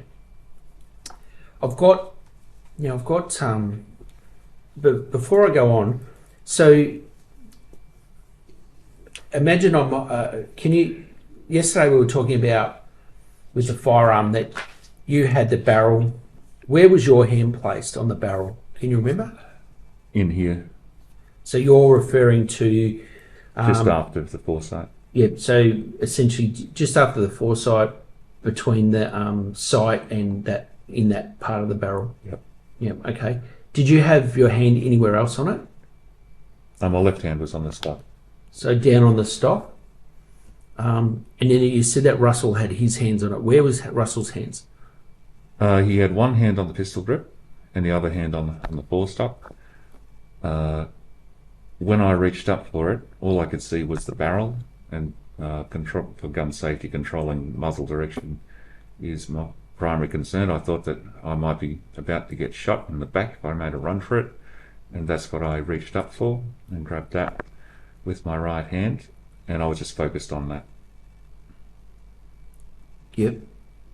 Then pushed around, put my left hand on the stock, and to be honest, I was looking at him in the face. His hands were on the rifle, but I couldn't tell you. One hand was on the pistol grip, the other hand on the foregrip, but I couldn't tell you which was which. So in theory, for this firearm to have gone off, it had to have already been cocked. Is that right? Yes. Yep. Okay. All right. Did you clean the firearm after you got home? Yes, I did. Why did you clean it? Well, I always clean them, and as I discussed with you, I just wanted this all to go away. Yep. So in hindsight, perhaps I should have just left it. Yeah, probably. Yeah. What material did you use to clean it? Gun oil and a cloth. Yep. So in saying that, am I assuming, or am I correct in saying that, by you saying you wanted it all to go away, that by cleaning it you were removing any trace of Mr. Hill from the firearm? Is that right? Yeah. I just tried to get rid of everything and move on. I realised that was the wrong process to go down through, so I'm obviously here now. But at the time, with the options that I had, I could see all options were bad, and trying to cover it up was one option that might actually offer a glimmer of hope to a normal life, but it hasn't panned out that way. Yep. Okay.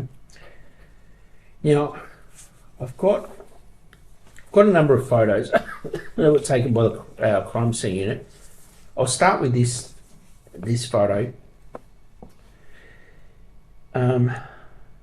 Now, obviously there's other vehicles in this photo at the time, but essentially this is the area that we're referring to. You can see the remnants of the fire scene in here. Uh-huh. Yep. And so that would be the fire scene. Mr. Hill's car, if we look at it, would be in this spot here. Yep. That would be correct. Where was your vehicle on this, and then where were you camping? My vehicle,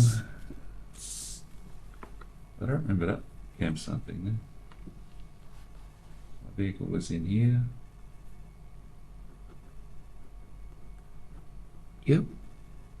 Facing that way. Mm-hmm. And my trailer was down behind the tree, down Yep. here, Yep. like so. Yep. And my fireplace is down in here somewhere. Yep. Okay. And then your tent would have been just, or your swag or whatever you use is just here. Is that correct? Yes, I have a stretcher, Yep. which is like so. I do have a tent when it rains. I think I had that up. That was around about here. Okay. Well, now that sort of explains that. And then when you said that he's walked, so in the dark, your fire was here. Is this the fire that you were sitting at? And I had a gas lantern on the trailer here, Yep. which was illuminating around this area. It's quite a good one. He had his door up here with this area here illuminated. Yep. That's illuminated. That's illuminated. This a little bit illuminated. The shadows around the car here, around the car there. Yep. Okay. Now, I'm going to skip ahead a couple of questions and I'll come back. You indicated that you were in a fight with him after the incident with Miss Clay. Where did that fight occur there? Right around about here. Might have been a little bit closer to the car, bit in that area. Yep. So essentially on that fire, or close to that fire pit that's in the photo, but like you said, you didn't remember it, but... Yeah, this is mostly covered with leaves, I recall. Yep. Okay. Now, all right, I'll go back to this photo. No, I won't. That photo's no good to me. Is that a fire that your team has made when they were there? No. They've... Well, they might have. I'm not sure. Okay. Yeah. Anyway, so looking at this, so basically where that fire is, you're talking in this area here. Actually, that might have been there, so it would have been more over this way. So the fight would have happened more this side. Yeah. Yep. Okay. Closer to his vehicle than your vehicle. I don't remember this being of any consequence, Yep. if it was there or not. But it looks like it has been there for quite Yeah, it some looks time. like for quite some time. Yep. Now, looking at this Which photo, could mean that my car's maybe further back this way a little. but essentially you're in the right spot, is Yeah. that what you're telling me? In around here. Yep. Now, looking at this photo, which is his vehicle, can you show me where,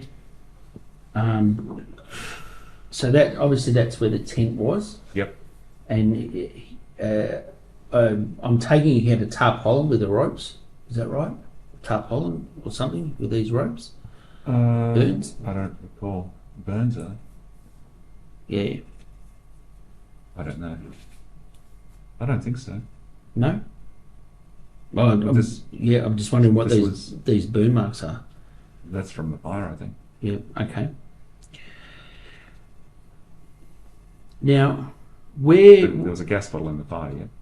Yeah, two. Yeah. Well, when that flared, that's probably what's done this. Right, okay. When you walked over there, was the side canopy up? It was up and the lights were on. Yep, okay. When you've confronted them, you've come front or rear? I've come around this way here. Yep, So I would have been standing around about there. yep. And where was he and where was she in this? She was behind him and he was standing in front of the tent here. So there's a yellow box there. So he was standing near that yellow box. Is that Yeah. right? And she was sort of standing, you're indicating, near the front wheel on the passenger side. Yes. Can you remember what they were saying?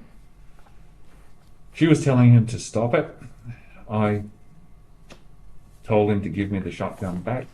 He said no, he's keeping it. He's going to take it to the police with his drone footage. I don't know how that would help him. And I demanded that he give it back. I didn't approach him. He had my shotgun in his hand and it was clearly loaded, magazine. Yep. I saw him struggling with it. I saw him when he was in the car, leaving the car with the shotgun and he was fitting the magazine to it. It's not difficult. It's like a Marmalite that you would see on the movies. Simple to use. And I told him to give it back to me. He refused. He cocked it. And then he let one go, not at me, just over my head. But still I was scared shitless. And I ran behind his truck into the shadow here. So hang on, I've got another photo here. Yeah, another photo here. This was down. Yep. And I ran around to the side. So you're indicating you ran around to the, say, the driver's side rear wheel? Correct. Yep.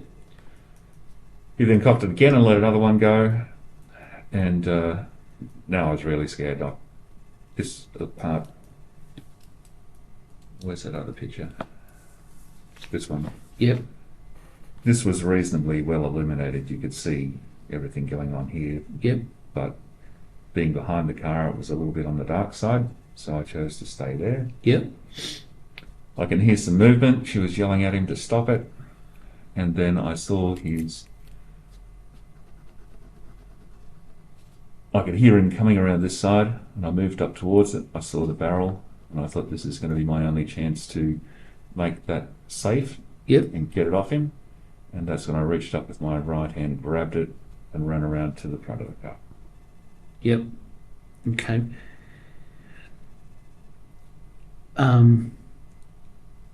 Do you remember what they were wearing at the time?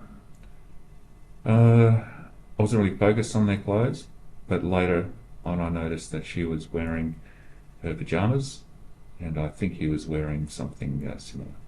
I had that music up really loud, and that's what set him off, I guess, in the end. Yeah, okay. So yesterday when we were talking, now I've got a picture of the front of the bull bar here. So you're saying, so his bull bar has got obviously a black bull bar. There's driver lights.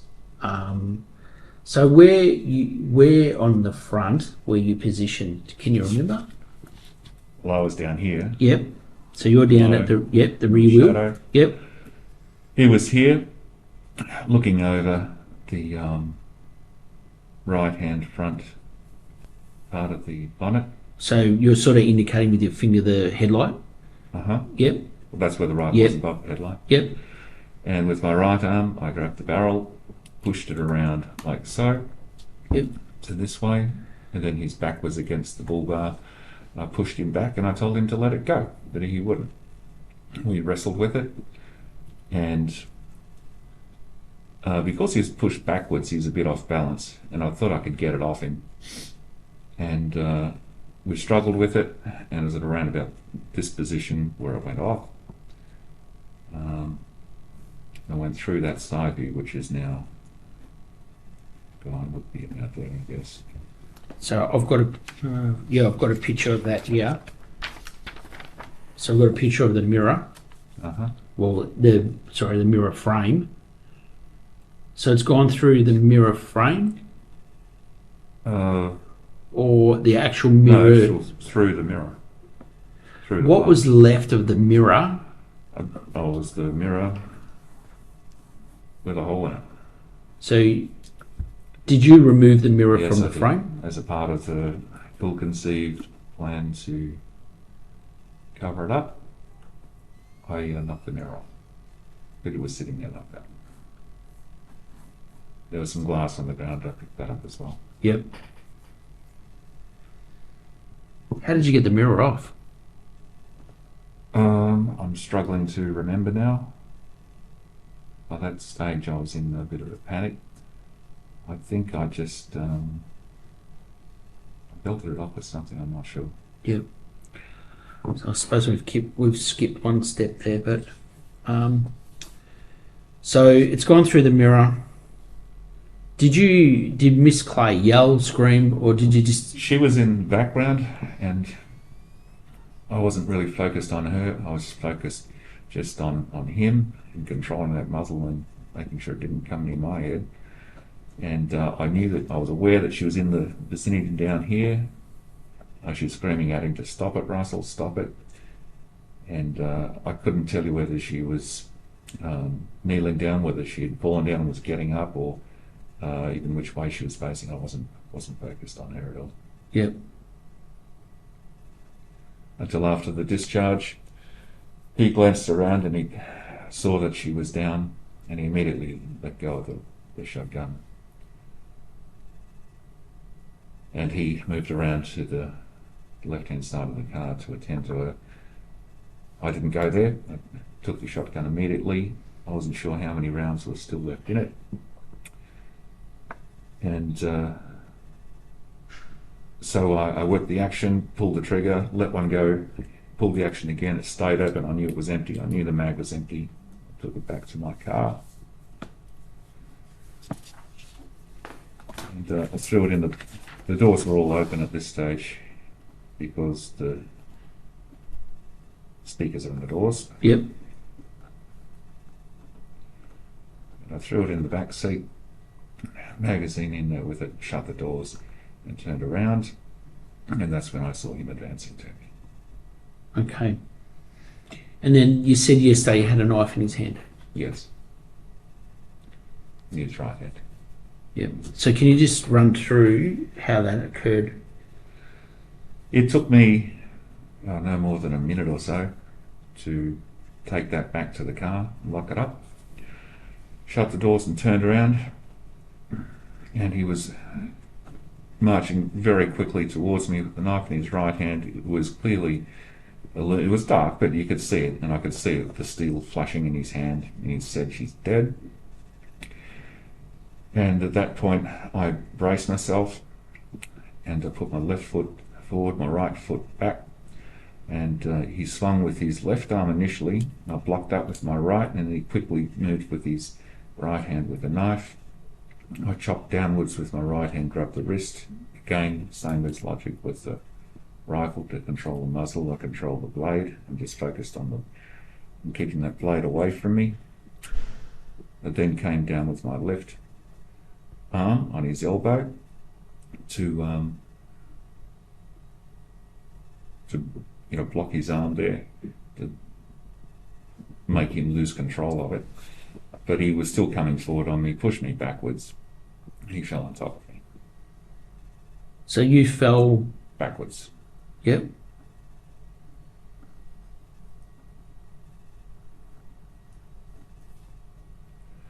And rolled over to, would have been which way? That's to this way, to my left. And now he was on the ground, on his back. I got up and stood back towards my car. He crawled a little, and he then just stopped and rolled over, and he died right there. Okay. I checked his breathing, and he wasn't. Checked his pulse, and he wasn't. The knife was still there. Yep. So where was the knife positioned? Straight through his chest. So I mean, so I'm on my side. So I've got so right or left breast. Like so. So essentially through the heart. Pretty much. Just to the right side of the sternum, blade lateral. So it was lateral. Yep. Okay. So what did you do then? I panicked. I left him as he was, there on the ground. Knife still there, he wasn't moving. I went and had a look at Miss Clay, and he was right, she was clearly dead. And then I thought, what am I going to do? And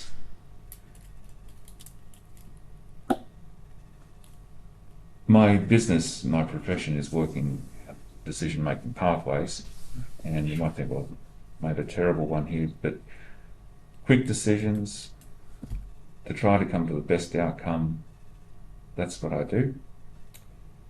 And you have a piece of paper. Yep, hang on.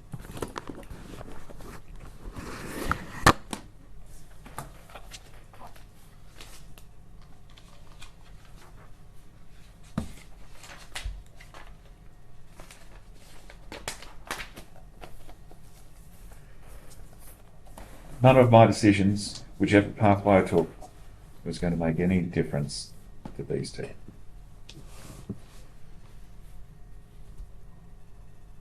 So, yep, I tried to save myself. If I was a doctor, obviously, if I was married, my family would be important to me, sale, career, I was a member of the golf club. If I told the truth as the doctor and drove straight down to Sale here and told you what happened, my family are going to be upset. But it wouldn't affect my career or any other aspects of my life, and you could just move on from that. And there could be a feasible resolution from telling the truth just straight up. If I was a tradie, married, career, fishing club membership, yes, everyone's going to be upset, but none of these things are a problem, and just coming to you straight up and telling you the truth, not a problem. For me, I'm married with a family, yep, they'd be upset if I came to you straight away. Career, rest of my life with a membership to these two places. This one, uneven, ASIC. My career is over. If I came and told you the truth straight away. Yep. It's over. The simple fact that I've failed the compliance with the Act of firearm storage, a car, and it's resulted in this disaster. That's finished. These two, even more so. What I do with the clubs that I'm involved with, it's not invitation only, but it's only after very careful scrutiny and interviewing that you're allowed to be members of these places. And an event like that, I would just be instantly banned for life. And this at a time when I was actually just finding a really happy place in the world with family, career, and my personal life outside of work. And so this for me was a disaster, and I thought, what else could I possibly do? And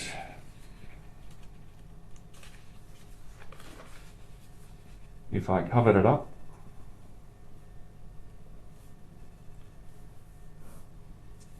not so much cover up this, but cover up me, to get me,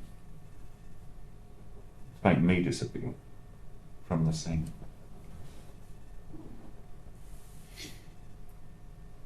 And I quickly made this assessment. This is the only one that offered any hope, not guaranteed, any hope of avoiding that. I'm not saying I went through this on paper. No, This is just what I think. And then I had a list of tasks to do, and I set myself about doing it. And I packed up, hitched the trailer, packed my camp up, put them in the trailer, and then looked around at the evidence. There's no evidence of me being there now. There was questions about who had seen me there, but I'd never actually spoken to anyone other than the blackberry sprayers, and that was 2 days prior. Everyone else I'd just seen in the valley from a distance. And so I chose that pathway. But it very quickly unravelled when at the very first turn, I came to the crossing,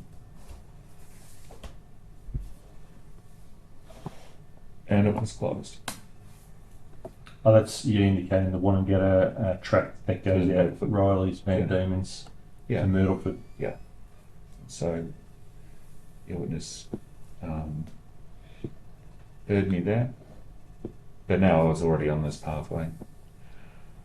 And then I am quite sure I was seen, identified by someone at Talbotville. And like I said to you before, from the conversations and the questions that have been asked me since then, I don't have anything against him at all. He's just doing what he thought was right. But I was seen there. And so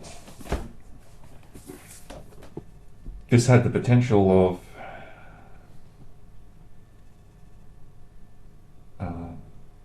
enabling me to live a normal life if I was to cover it up. I didn't have any plan on what to do with the two bodies. By the time I got to here, I was getting really concerned, and I saw that track leading up to the left. It was covered with branches and leaves. It looks like it hadn't been used in years. And I thought I'll go and have a look. And then I just dumped them there. I covered them over with just a few sticks, but it was very obvious. The object was not to make them as such disappear, but for me to disappear. And then I tried to disappear up the road. But for those reasons, cameras, I did not disappear. And then I tried to go back to that normal life. And then some odd questions started to be asked, and I started to get nervous that this plan was unravelling. And then you knocked on my door, and I realised that, yep, it was unravelling.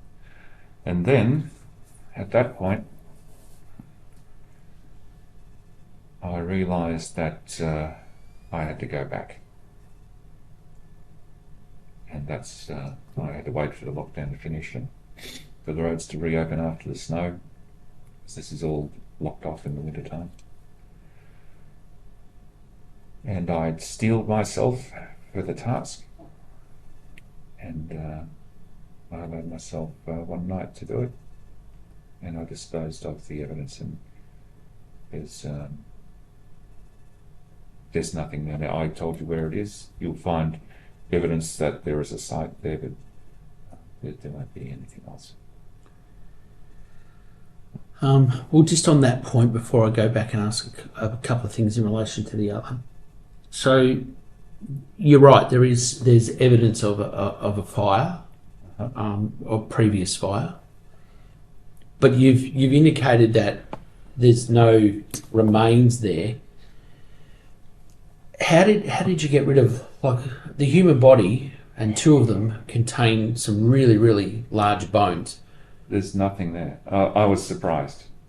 I had contingency plans to deal with that, if there were, that I would drag them off in the bush. But there was no need, there was nothing. It's the human body is 90% water. That was all gone. And the fire was largely self-sustaining, which I was quite shocked by. Like, I've been to India and Nepal many, many times. I've been to the temples there. They have the crematoriums, and I've seen them cremating people right in front of me, and they use a ton and a half, maybe 2 tons of wood for every single cremation. But this, maybe 20 kilos. I've no reason to lie to you now. It's it was a self-sustaining fire that burnt from the top down, and at the end of it, I had to poke around a little bit towards the end to put it all together, and I did add a few sticks along the way, but there was nothing at the end. Nothing bigger than 20 millimetres long. Yep. So, just while we're talking about this, so just so I can envisage this, so are they a complete body when you arrived there? Miss Clay was largely missing her head. Was that from the gunshot? The gunshot, yep, okay.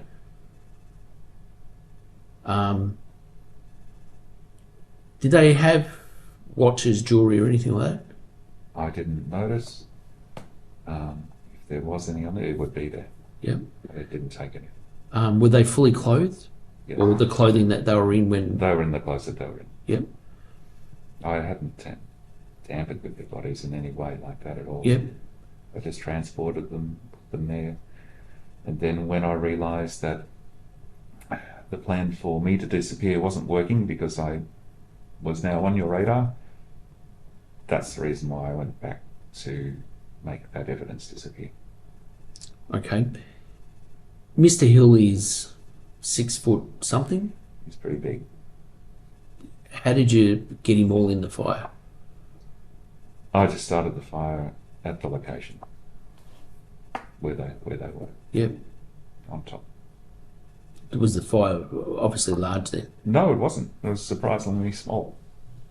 Like I said, I didn't use much wood at all. Yep. And you said you used kerosene or something, is that right? Oh, a little bit, yeah. Just obviously to ignite it? To start it. Wasn't gallons and gallons of it. Yeah. How much would there be if you 2 litres? And you said you had a contingency plan with you, Well, I which thought was that, like you suggested, that there would be a whole lot of remains after that. And the contingency plan was just to find a deep river to put them in. There are plenty of those around. I didn't have one in mind, but if necessary. But it wasn't. I don't know. I'm no expert in these things, but I'm sure if you get some advice from people who are with that sort of thing, Yep. I'm sure they would confirm that. Yeah. Because that's reality. That's what Yeah. happened. Yep. I know of the cremations that I witnessed at the temples in Nepal. There would be nothing left from those either. Yeah. Just dust, and they'd sweep it into the river. But they would use a lot more wood, like a ton and a half. So. Yeah. When you left home to travel back up there, was that your intention to burn them? Yes, it was. My intention was to get rid of the evidence because I clearly had failed to make myself disappear off the radar. So that was the last thing. I didn't want to do it. It was a horrific thing to have to deal with. I was sick when I was there several times. But I steeled myself for it and I worked through the night. When you went there, was it earlier in the month or later in the month? In the middle sometime. Mid-November. I could check my roster if you get me an iPad. I could pick out the most likely dates it was. Yeah, unfortunately I can't do that, but Okay. yeah, not here anyway. And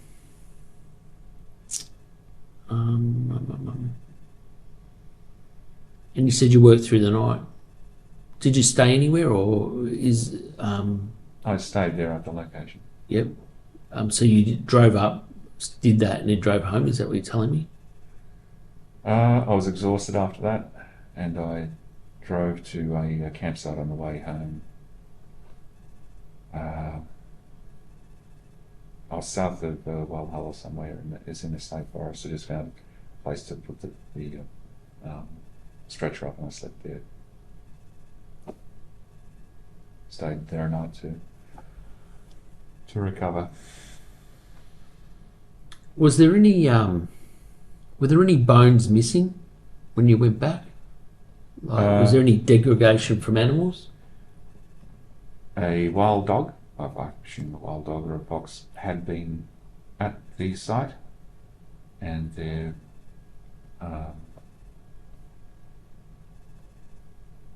I couldn't tell you exactly what was missing. It was pretty gruesome, but there had been activity from a wild dog. So if something was taken away and you find that later, Yeah. then I wouldn't be surprised. Anything in particular that you can think of? What I think from the ball.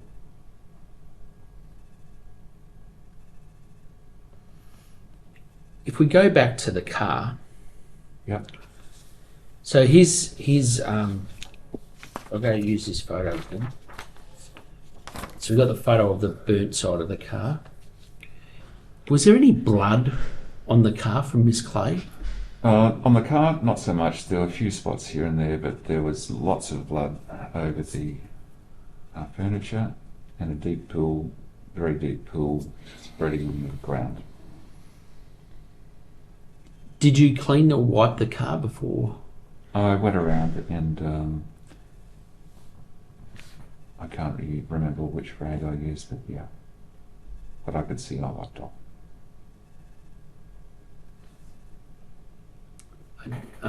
Was it just the blood that you wiped off, or? There might have been some other material mixed in with it. Yeah. Did you use any chemicals No, to assist, or No. just a rag? Yep.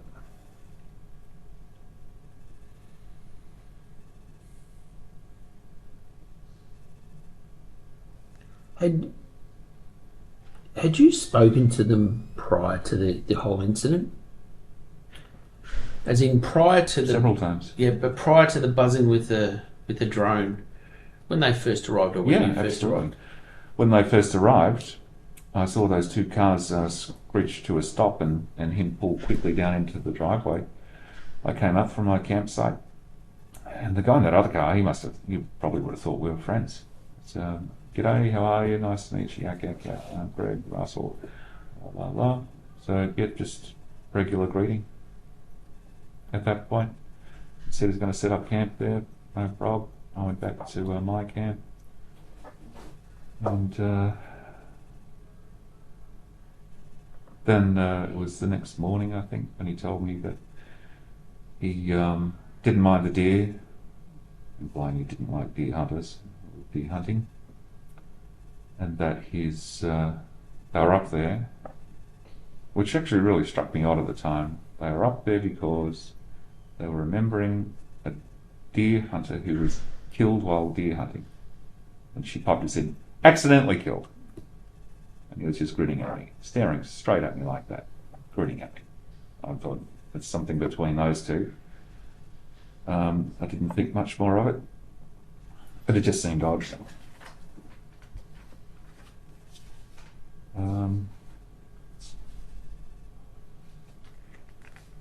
I think it was in the first conversation, I'm not sure, where he told me he'd been working on the Zika spur and he'd been coming down here for a long time. And then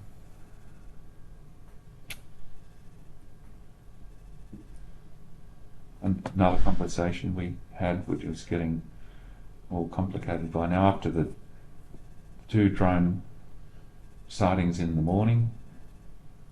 I thought initially that's really odd, but I didn't think of him. I didn't think it would be his drone. I thought it would be Parks and Wildlife or Game Management Authority just checking on things. And then later that evening, quite late, when I came back into the camp for the final time after being out stalking with my rifle in hand, and I was unloaded with his rifle in hand, walked in, and then he walks over, something on the ground, picks up the controller, zipped straight up. I was only there for a couple of seconds, zipped straight down. And it was just, to get a picture of me walking into camp with my rifle in my hand. Yeah. Just getting his evidence for whatever he was planning, and it was that point where I packed the rifle into the car, just put it in, and went up to ask what was this about, because I thought it was Parks and Wildlife, the Game Management Authority, but no, it was him. And he said that he had pictures of me, hunting close to camp, and that I fired a shot through the camp, and now he had a picture of me coming into camp with a rifle, and he was going to go and tell the police about it. And I said it was nonsense, and I left it at that, and came back to my camp. But I was pretty annoyed. I knew there's no basis he could come and make his complaint like that, but pictures are evidence in themselves. If you zoomed in, you'd see that when he buzzed me out in the bush, I wasn't aiming my rifle anywhere. I was actually coming back looking for a place to cross the river. And when he buzzed me coming into the camp, if you zoomed in close, you'd see it was unloaded. The resolution these days is pretty good. And I mulled over it for a while, what to do, and I thought, I could see what he really wanted me to do was just to go, so he could be alone. And I thought, stuff it. This is just ridiculous. So, okay, if he can be really rude like that, I could be rude too. I turned the music up. I picked some albums that are they're not offensive music or anything, but from my generation, not his. And I opened all the doors on the car, because that's where the speakers are, and turned it up loud. And it was getting dark by this stage. And I sat down by the fire and had my dinner, and it was after an hour or so of that I heard something up in the car. He knocked something over inside a drink bottle or something. And I looked up and I could see some movement on the other side of the car. And then I stepped out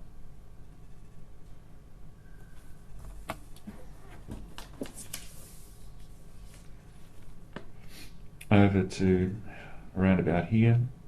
Sort of near that large tree in the middle. Yeah, just out of my camp because I was Yep. down here by the fire. And I could see straight up there and see him walking back to his camp with my shotgun. And he was working one of the magazines into the bottom of the shotgun.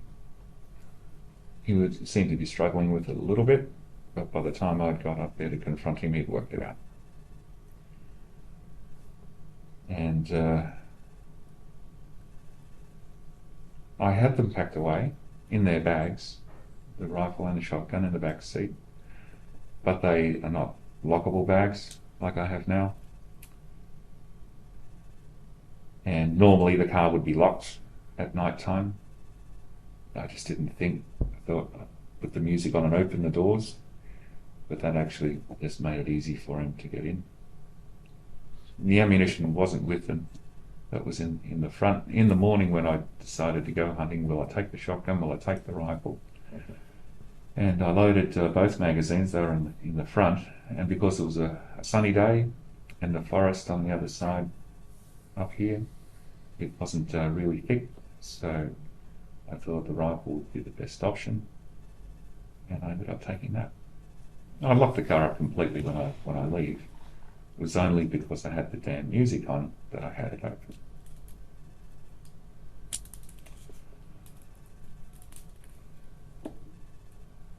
I suppose in reality you had two options. One, tell us, or one, do what you did.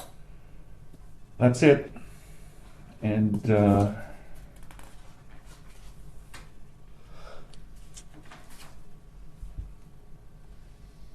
I thought, I'm screwed.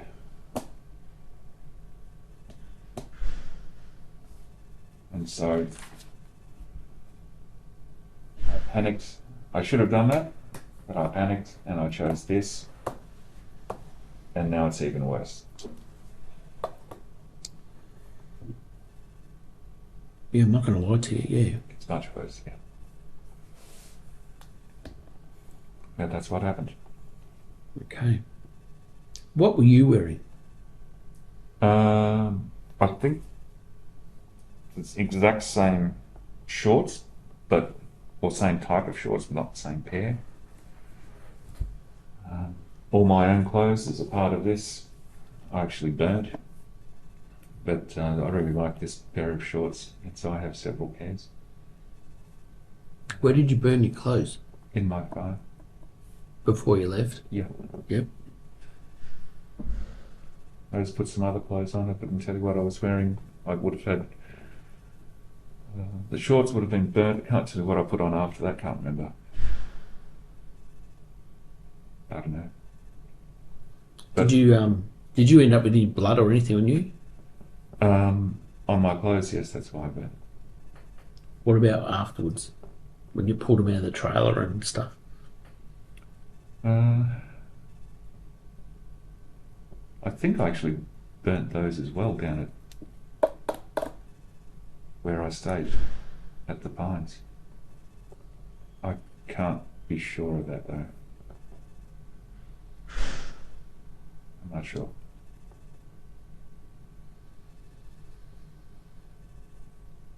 I honestly can't remember. What about your boots? Boots, I threw those in the back of the trailer, and I took those with me. I thought that I could clean those up, but then I changed my mind later and I got rid of them in a rubbish bin close to home. Now, you said yesterday that you're wearing gaiters, is that right? Correct, yeah. Burnt those. Yep. Yeah. In the same fire? This fire. Yeah. Yep. So you said you burnt your shorts, t-shirt or jumper?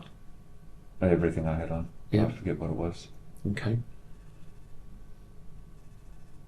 And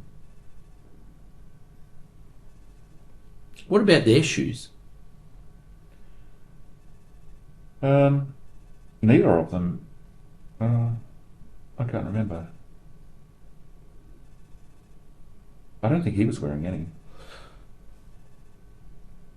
I don't think he was wearing Do you think they'd been to bed? Yes, I think so. Yeah, they had while I was playing the music. Because did you That's say what he was enraged him because, you know, he was trying to have fun in bed and I was playing music that he didn't like loud and he lost his temper. was he in pajamas as well? Oh, he might have camp pajamas. I don't know. Yeah. They weren't, you know, with patterns on them or anything like that. Mhm. Did you take anything from him other than, like, did you wrap them in sorry, I'll start again. Did you wrap them or anything like that when you placed them in your trailer, or I put a tarp, just a nylon tarp over the top. was that yours or his? Mine, And what happened to that? burnt. Was that burnt at, The pines. yeah.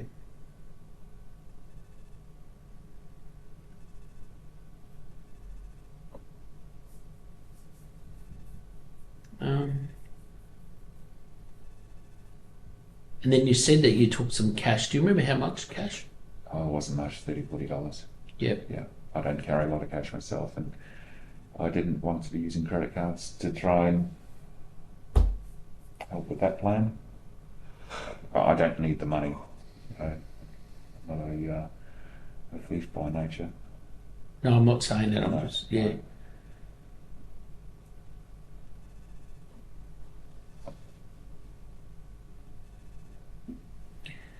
And then once you said that, once things started to unravel, when we came and saw you, what was your initial thought then? Initial thought, well, this plan is not working. And so, you know, I haven't been able to disappear. So then I had to make any remaining evidence disappear, and the only remaining evidence at that stage was those two bodies.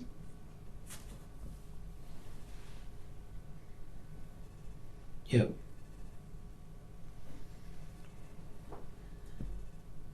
What were you thinking at that point? Panic. I might have seemed calm on the outside, but panicking internally.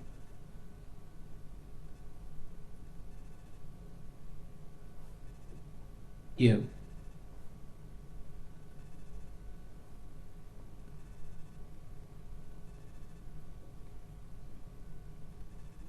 Did you think at that point, I've got to come clean? I've got to explain to the police what happened? It was too late by then.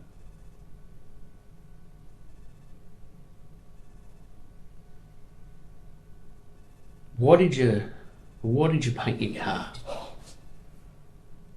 Well, there are two reasons.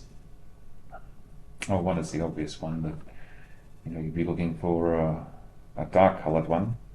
But the other one was it just needed a paint. If you go and get your finger and just run across the top of the car, where it's still the grey, the paint, it's all faded and will actually come off on your fingers. And it looked dreadful. The paint served its purpose just fine. It's a rust-proofing paint. But I sort of painted it and touched it up several times in that colour. But the grey does fade very quickly. It comes off on your fingers. So I was going to paint it anyway. Yep. I didn't go and buy paint. I just looked around in the garage. There was some sandbank there, which I bought, I think, a couple of years previously to paint the Jayco Hawk camper van. Then changed my mind on the colours and I painted that green. And so I thought, that'll do. It was locked down, no income, stood down. The car needed to be painted. Suited that plan. And so I painted it.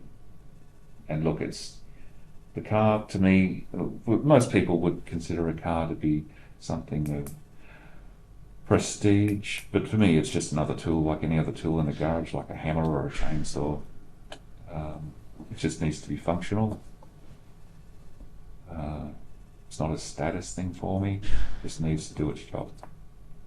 To keep it free of rust, I painted it in Dulux, what's it called? Metal shield. Mm-hmm. And it actually comes up with quite a reasonable look when you paint it with a nice roller, good quality roller. Doesn't look too bad from a distance. What did Melanie think when you were painting it? Oh, well, she's seen me paint it many times before with Yeah. Dulux metal shield. So here he goes again, he's painting his car. So it made no difference in reality. No. If the neighbour saw it, here he goes again, he's painting his car. That might seem odd, but as I explained, it's just a tool. Yep. And a tool that you obviously enjoy. Yeah, it's done 466,000 kilometres. The gearbox was completely shot. It was really low on power. The torque converter was not working, and getting up hills it really struggles. I've just spent a whole lot of money getting it fixed. So it has a reconditioned gearbox now, and it's running like new. Yeah. And that's what I was doing on Monday. I needed a long, steep dirt hill to test that new torque converter in the gearbox. And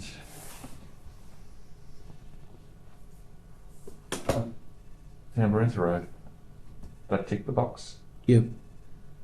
And while I was up here, I had 4 days off. I was going to come down here and camp for 4 days and do some stalking around the Dry Hills track. I was initially going to this one, but it was pretty wet, so I changed my mind and came up here. Right. And the trailer? The trailer I sold. During lockdown, stood down, no cash. I think we talked about this yesterday. I'm not Yeah, sure. we did. But I just went through. I can sell that easily, and so the camper van, the Joko, the box trailer, they're easy to sell. They're all very popular. And there was an antique sleigh bed from Scandinavia. Haven't been used in 20 years. I put them all on Gumtree, and they all sold very quickly. If What's your Gumtree account? what is it? You said you sold it on Gumtree. Do you have an account? Yes, yeah. Yep. What's yours? Oh, I'd have to go and check at home on my list of accounts. I think it's just my email. Yeah. That's what they normally use, isn't it? Yeah. Oh, I'm not sure, but I'm Okay. just asking. Actually, we've got your mobile phone in your car. Emails you need? I need your emails and I need your cloud and your Don't use the cloud. okay, and your PIN number for your phone. Okay. You ready to copy? Yep. It's emails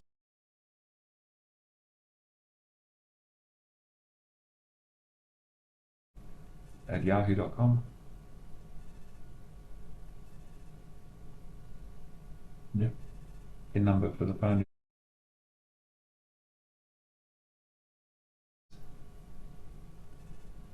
You have a work email?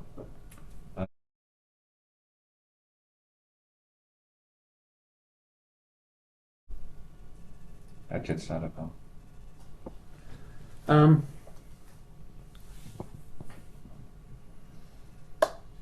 What applications would you have used in regards to your research and travels?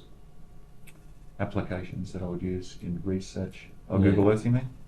Yeah, like Google Earth. When you're actually travelling on the road and down the tracks and things like that. Oh, okay. HEMA is the main one. Yeah. And will that can you say Can you use it offline? yeah? And are you actually using it, say, putting in from home to where your destination No. is going to be, or anything like that? Not routes like that. Yeah, yeah. I think it tracks where I've been though. It leaves a little red line. Yeah. Okay. Okay. And do you keep that for future records or anything like that? No. would there be any records in regards to this trip at all? No. Have they been destroyed or? Not deliberately. We're talking about something that happened a year and a half ago. You could check HEMA maps. There might be something in there. I doubt it. We've spoken about some things that you had. Oh yes, yeah. And so prior to going to, say, for example, this place, I reference HEMA maps. I reference Game Management Authority maps on where you can hunt deer, where you can't. So, for example, in the Alpine National Park, you can hunt deer, but only on a seasonal basis. Yeah. Within the Carey State Forest, the rules are there that you can hunt deer all year round. Yep.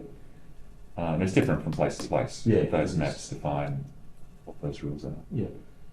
So you'll find copies of those maps, and then you'll find pictures from Google Earth that I've taken as screenshots prior to ever going to Dry Hills. I'd had a look, and I'd seen that there was potential campsites here, here,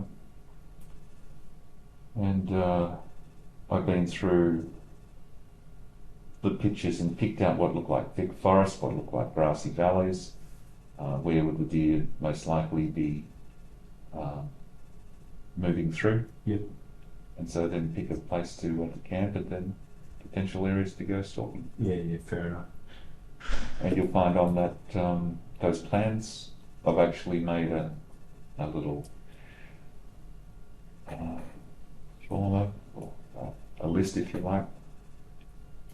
For example, Dry Hills, if you make a note, put a letter for, say, X for campsite, and what I've seen from the air, whether it has water, whether it looks like it has wood, whether it's secure enough.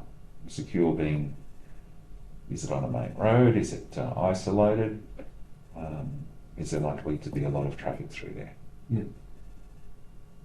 So you're relatively, in my view, quite methodical in Yes. in regards to that. Yep. And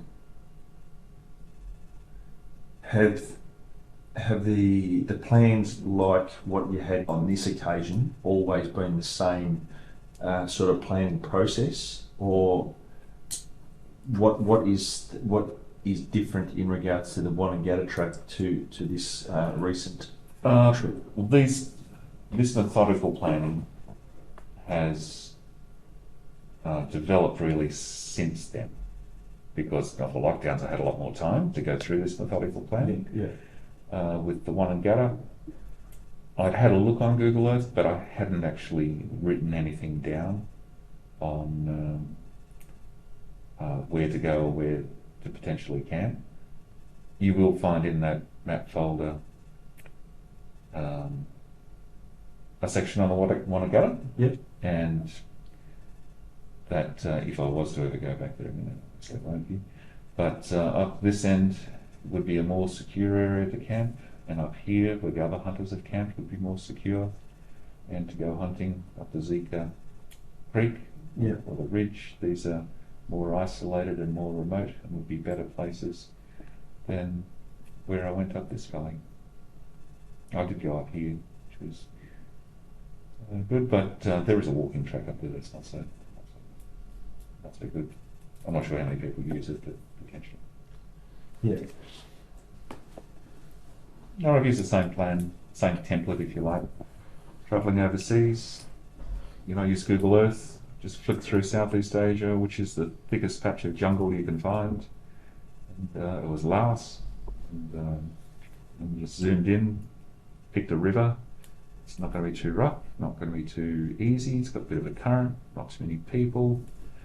And I picked the Namoi River, and there's a town up there, and there's an exit point, another town down here. That's doable within a week. And so I made a plan for that, and off I went.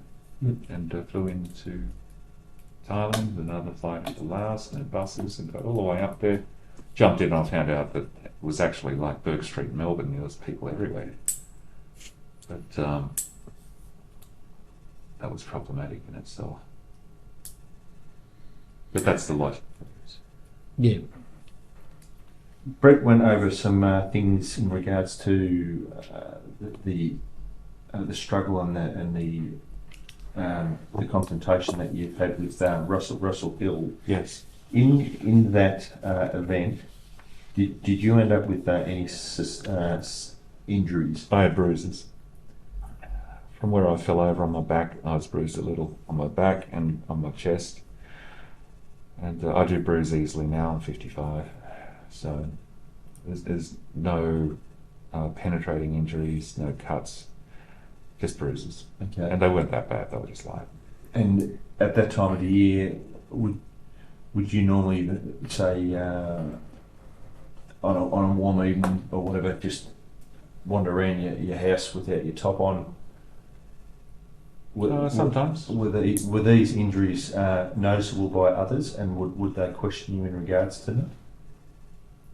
Oh, you'd have to ask Melanie. She noticed me coming back with bruises. Yeah. And when actually coming back, family and Melly, do you share your experiences? And Well, she'll tell you if you go and have a chat to her. But when I came back from that one, the whole world was just falling apart. Yeah.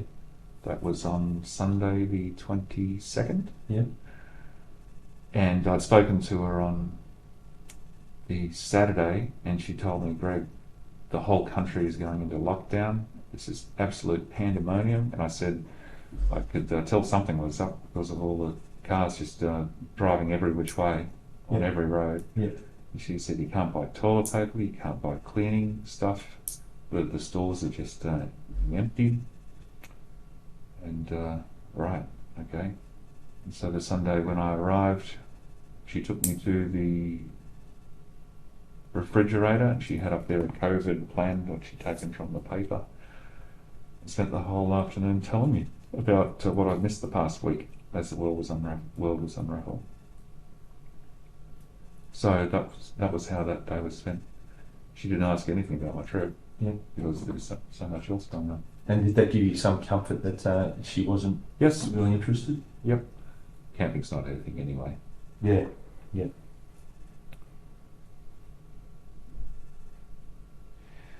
In reference to this particular trip and leaving with your trailer, pictured, I think you probably remember the trailer had some sort of lid on top.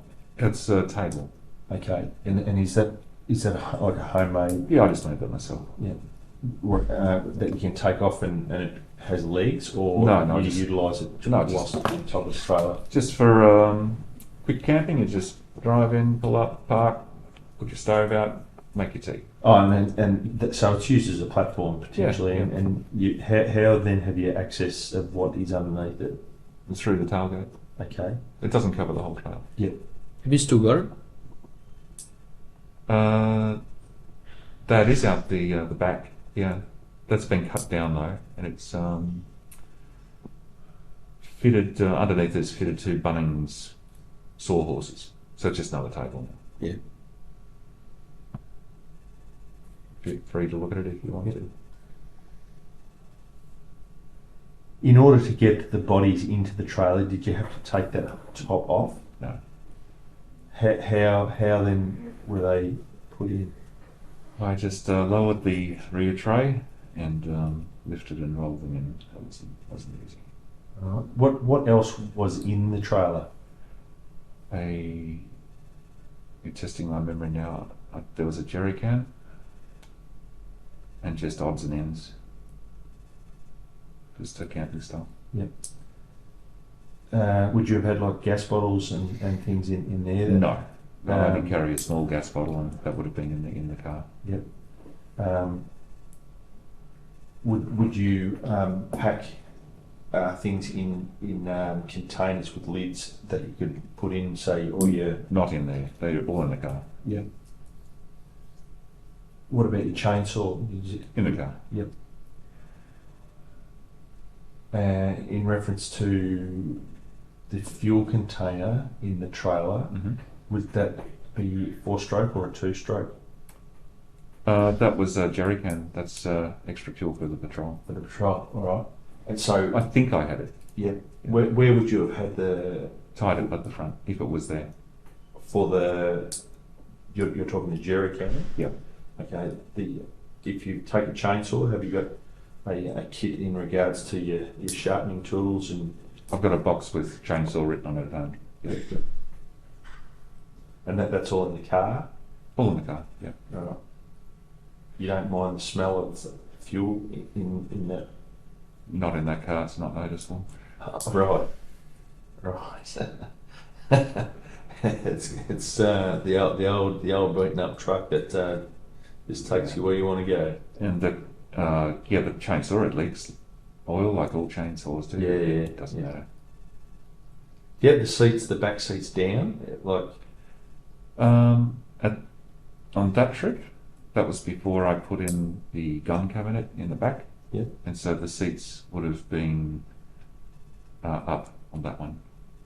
Completely up, just like a conventional stand. And then there's stuff piled in on top. How difficult was it? And I asked this question given my father used to have multiple sclerosis. He had no use of his arms or legs, and on occasions we would have to pick him up and do things like that. And I know what a dead weight is like. And how did you go? I've picked up people at work as well, helping with disabled people, getting them into their seats, and yeah, that's very heavy. Yeah, but so how can you describe how you who went into the trailer first and how that occurred? I can. Does it make any difference? Well, not really, but I'm just I'm just trying to sort of picture, because Miss Clay there's went a in lid. first and he went in after. Sorry? Miss Clay went in first and he went in after. All right.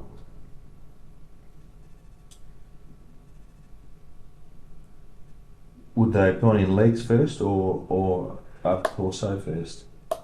I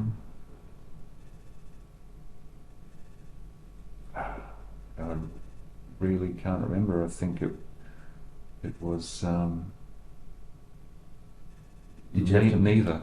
Did you have to move Sideways. Yep. Did you have to move the The lid? No. no? Sorry, the vehicle. Did you move that up rather Yes. than having to drag them? Oh no! I had to move the vehicle. Yep. Up to here.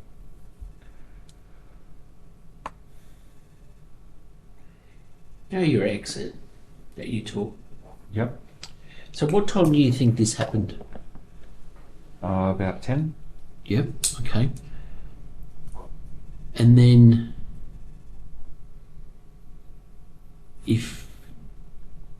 so you're then at the Myrtleford exit at what do you think?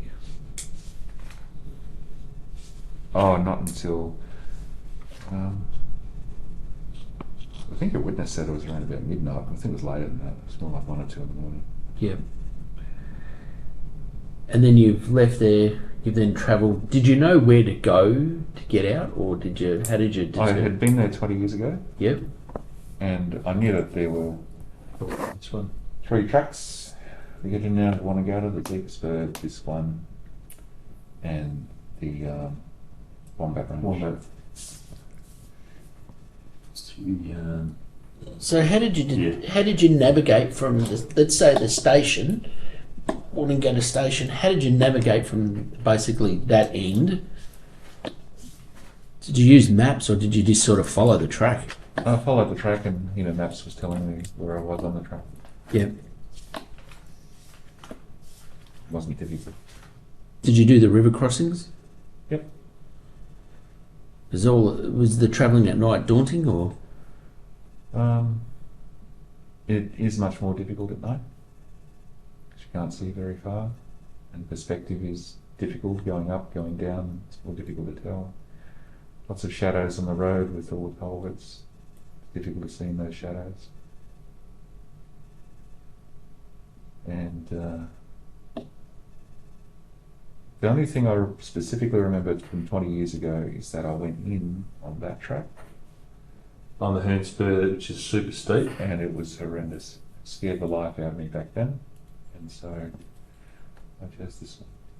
Which is Humphreys track into Wombat Range.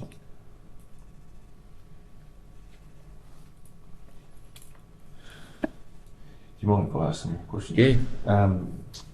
In reference to the firearm and the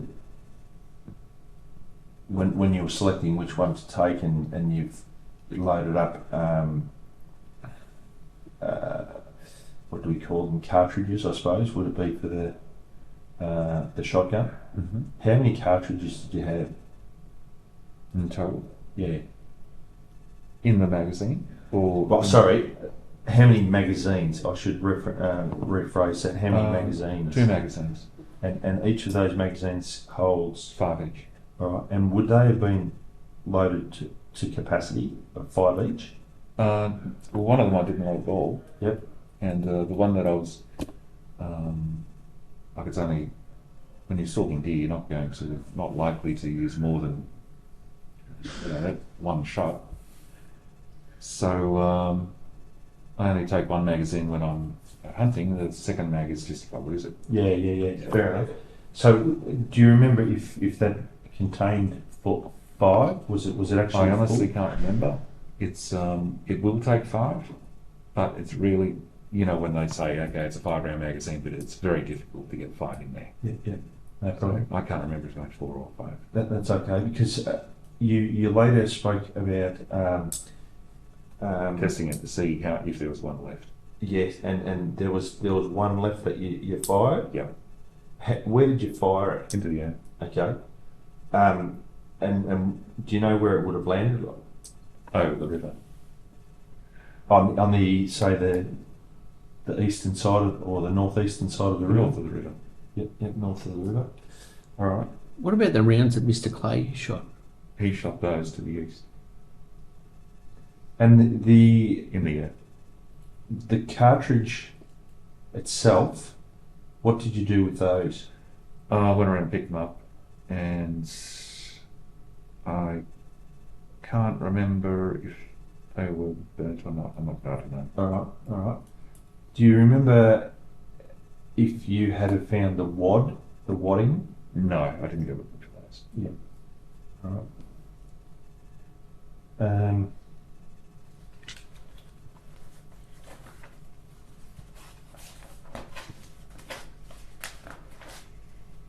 What about the round that shot Miss Clay? What happened to that? Do you know?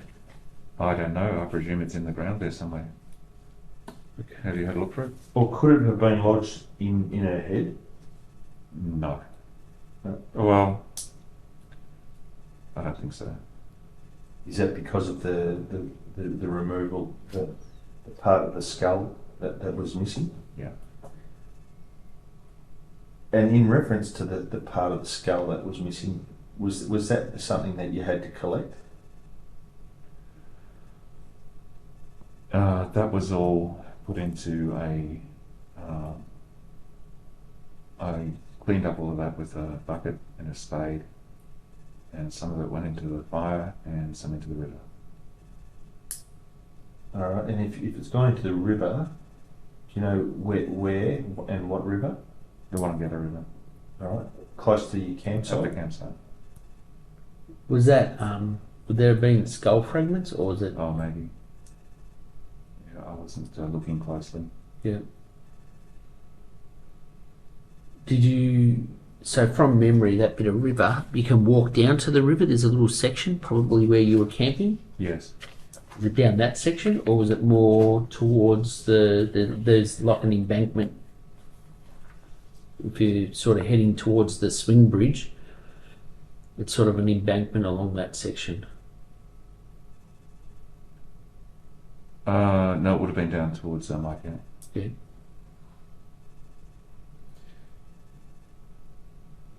Since the Wonongatta trip 2020, have you used the 12 gauge shotgun since then? No.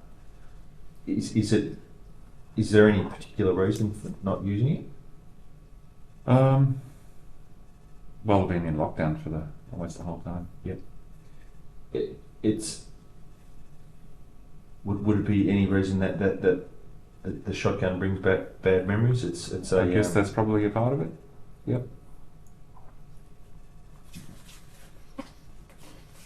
At any point during this time, have you considered, geez, I've got to go and see the police about this? Yeah, I have considered that. That just brings you back to The scenario you outlined. life ends. when you were going through that, I listened and I see you're taking it from three sort of different perspectives, a doctor, a tradie, or yourself. At the time that you went away, Well, if a tradie was a member of this club, yeah, then he'd lose that for sure. yeah, But in the example I used, if he was a member of the fishing club or something. yeah, So it's just those particular things that have become occupations. so passionate. They're for you. important for me. They're very particular, and they're very specific, Yep, and finished. yep. But at the time, were you actually in the position that you had been stood down anyway? Well, pardon me, stood down, yes. Yeah. And thankfully Australia has stand down laws, elsewhere around the world. Yep. Staff just sacked. Yep. That's what happened. Yep. But in Australia, okay, stand down means that you're still on our books, you still have a job, you still have rights, but you're not getting paid and you're not accruing any leave. I could be wrong about that. Yep. I don't think you do. But you still have a job. You're right. Yeah, you are. We are a very fortunate country in Yeah. that sense. You are totally right. I know a lot of people in New Zealand, and on that week that I came back in New Zealand, just said, right, all you junior guys, there's about 300 or 400 of them, see you later, you're gone. No stand down. Yeah. But were you able to actually see through it? Were you seeing through the disappointment and the possibility that this is, we're talking about a pandemic and it's devastating, it's affecting the world, and that you may never actually go back because Yes, that was a possibility that the whole industry might never recover. So did that affect your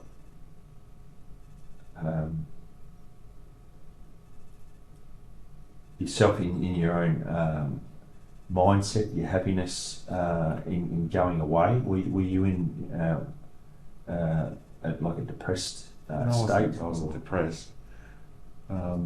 You work in that industry for long enough, you get retrenched eventually. I think I've been, well, it was the Air Force, that wasn't retrenchment, I just had to leave, they told me to. And then after that, during the pilots dispute, I went and joined an airline in Tasmania for 6 weeks it lasted. And then after that, I joined Airlines of Tasmania. That lasted a year and a half, retrenched in that recession that Paul Keating said we had to have. So how many times is that? That's three. That's 3. And then I joined Ansett, collapsed. 4. Went to Qatar, that was fine. That was good.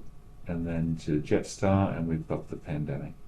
So for me, that stand down, well, that's the 7th time.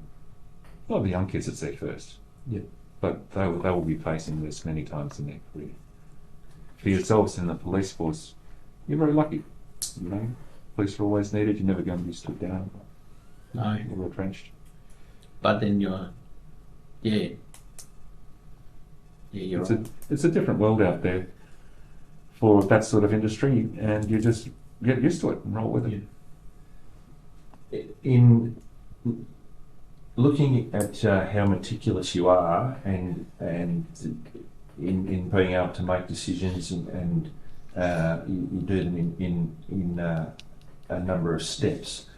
You indicated that, all right, the shit has gone down in the campsite. you set yourself tasks. This decision-making process, like it might have taken me 10 minutes to explain it to you, but really takes just a few seconds in reality to sum it up, assess the situation, and make a decision. It wasn't a long process. All right, but in the situation we've got two deceased people. Yeah. And your whole mindset. How do you control one? Emotions? Your emotions, your heart rate, the adrenaline pump, the ability to make an informed, I suppose, decision step by step, because it appears that in a relatively short space of time, it's like, okay, we've got to get out of here. And it seems that you've weighed up the fact that, all right, I can drive into Sale and tell the coppers what the go is, or I can make 100 more decisions as to what I'm going to do in order to cover up. We're all different. We're all True. way different. True.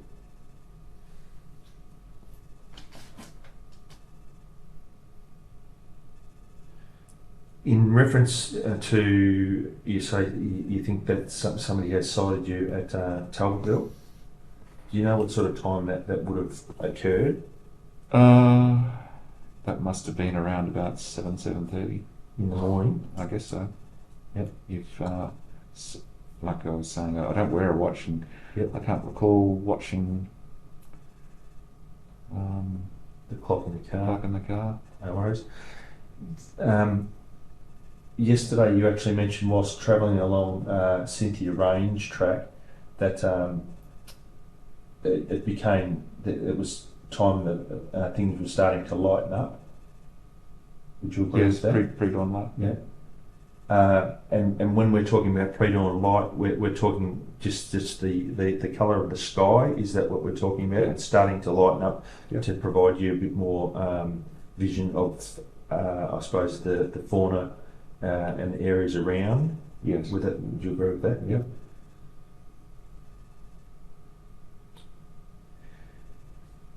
When making your way out McMillan's Road after leaving the bodies in the Union Spur track, is there any particular reason why you went left and travelled north on the Dargo High Plains Road?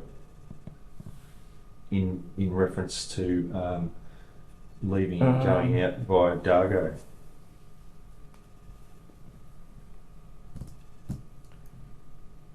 I'm trying to think why I chose that path.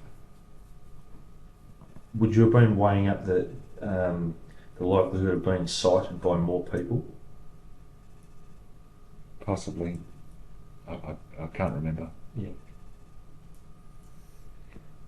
The property you took from their car, the phone and the drone, Mm-hmm. where did you have them positioned in your car? They were in the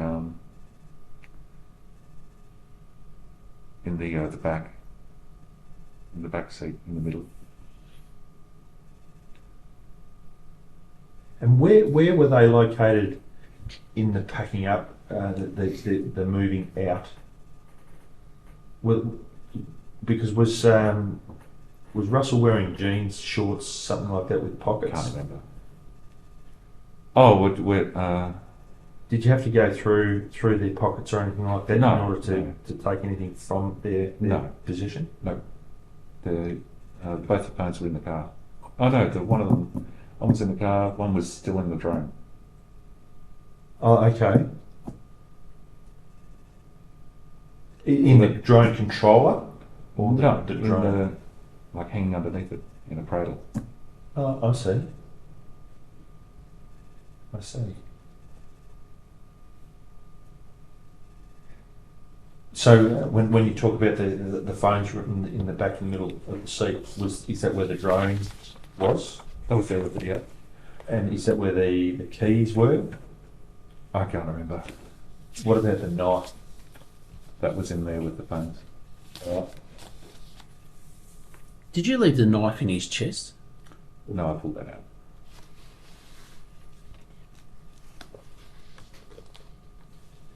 At the time of the you two coming together with the knife, and even prior to that with the firearm, did you have possession of your Damascus knife? That was on my belt the whole time. All right. Was that actually the knife used in the stabbing of? No. No. You can test it if you like. I never even thought of it. Yep. It's just there. I eat with it. Yep. It's not something that even came into my mind. I just saw him running at me, and I defended myself. Yep. It's like when your officers came and arrested me. They said, "Are you carrying anything?" I said, "No, not carrying any weapons at all." And they handcuffed me, and it was only then that I remembered. Oh, but I do have a knife on my belt. I told them I lifted up my shirt, and there it was. No problem. It's not something. I don't think of it as a weapon. It's not a Yeah. weapon. The fact that the tracks and everything were locked down. What planning did you go through? What thoughts were there in order to what you need to do now? Sorry, what was the question again? Following Brett and another member coming, and Yes, yeah. what was the process between July and November in returning? What was going through your mind, and was there a planning process that was put in place to return to dispose of the bodies altogether? Yes, I believe that I was on your radar, on a watch list, and so I had to do that at the earliest opportunity. All right. And that opportunity came in November, probably after Cup weekend, because that's generally the weekend that the gates will open to open up the high plains again. Does that give you any reference as to when you may have gone up, the 3 days that you had? I'd have to look at my roster. Yeah, Yeah, It's- no, it's that's further all right. That's all right. En route from home to the return, which way did you go on that occasion? I drove up through Briagalong, I bridled along, yeah. yeah, Yep. and then on the Freestone track. That's quite windy and it follows the river a bit. Yep. It goes past the Blue Lake. Yep. And, And then onto the Dargo High Plains Road. you pop out at the bitumen. Yeah. Yeah, do a left-hand turn.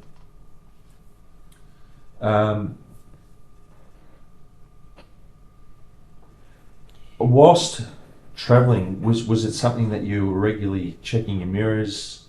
Were you looking that you were being followed, or what was going through your head?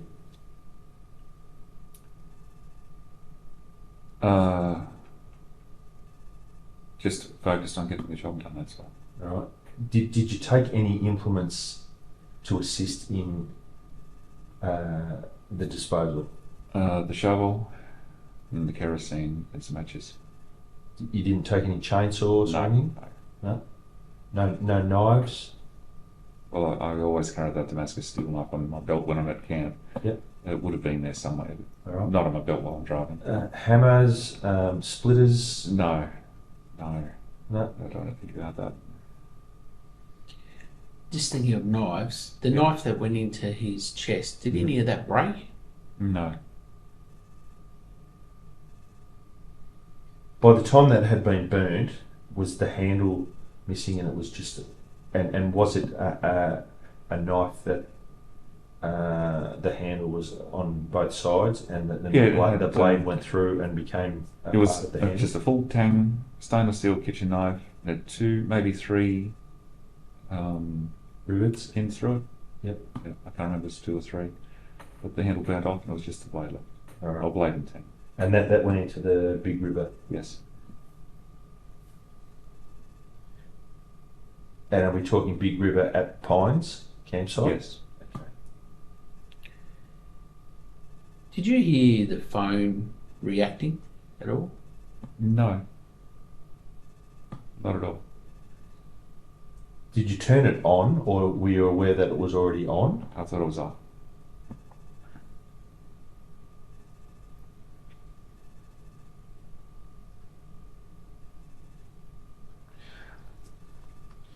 On the second occasion, when you actually return to the location where the bodies are, were they visible to you when you arrived? Is it, or were they covered up? Covered with sticks. So that they were not visible? Not visible from the road, no. Was there any smells or anything that would have indicated? Yes.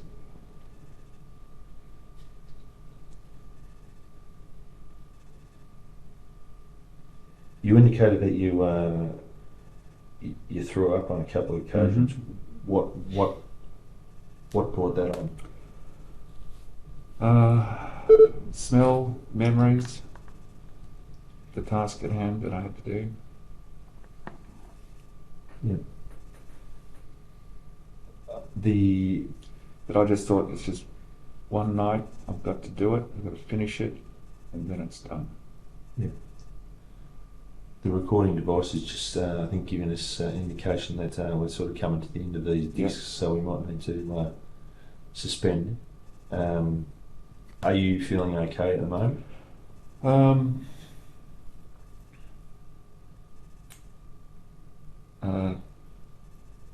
The thoughts to answer your questions are quite confronting. I can understand that. Yeah. Do you wish to have a break? No, let's just get on with it.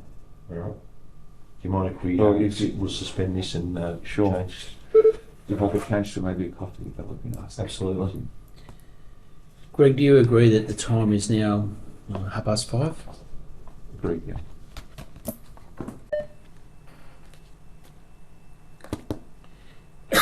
This is a recommencement of tape-recorded interview between Detective Acting Sergeant Brett Florence and Gregory Stewart Lynn of 10 Brunton Avenue, Caroline Springs, conducted at the Sale Police Station on Thursday, the 24th of November 2021.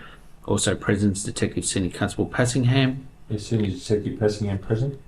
Greg, do you agree that the time is now, I know it's about 3 minutes to 6 p.m? Yes, I do. Yep. Can you just state your name, full name and address? Gregory Stewart Lynn, 10 Springs. Um, Date of birth, 55 years old. and just got to give you these rights again. Yep. Before continuing, I must inform you of the following: that you do not have to say or do anything, but anything you say or do may be given in evidence. Do you understand this? Yep. Have to give you these rights. You have the right to communicate with or attempt to communicate with a friend or relative to inform this person your whereabouts. Have the right to communicate with or attempt to communicate with a legal practitioner. If you're not a citizen or permanent resident of Australia, you have the right to communicate with or attempt to communicate with a consular officer of which you're a citizen. You understand these rights? Yes, I do. Yeah. You wish to exercise any of them for the minute? I'll call later. Happy to continue. Yep. Okay.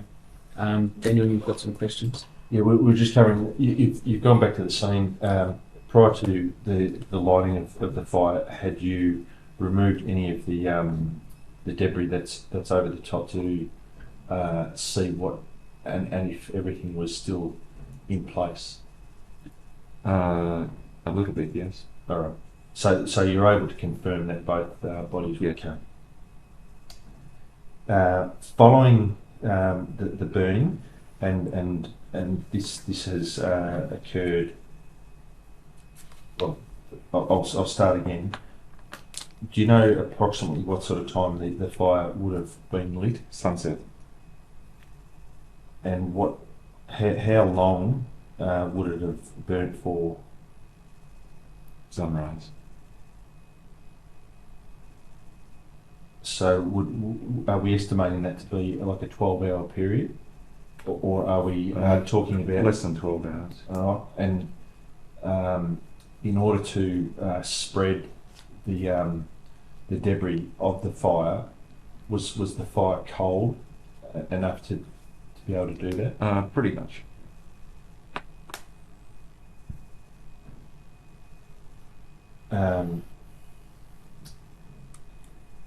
Was the fire hot enough to penetrate the ground? Not deeply.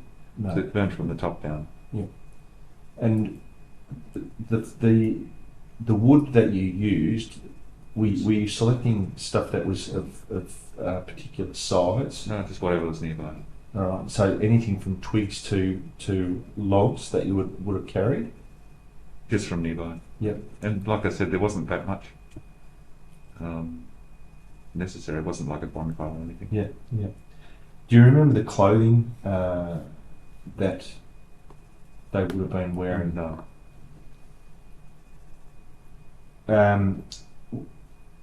As a result of the fire, were there noises and smells that were, and I hate to ask this, but I don't recall noises, but the smell wasn't from the fire, it was just from the location. It was very confronting, and I was sick several times. yeah.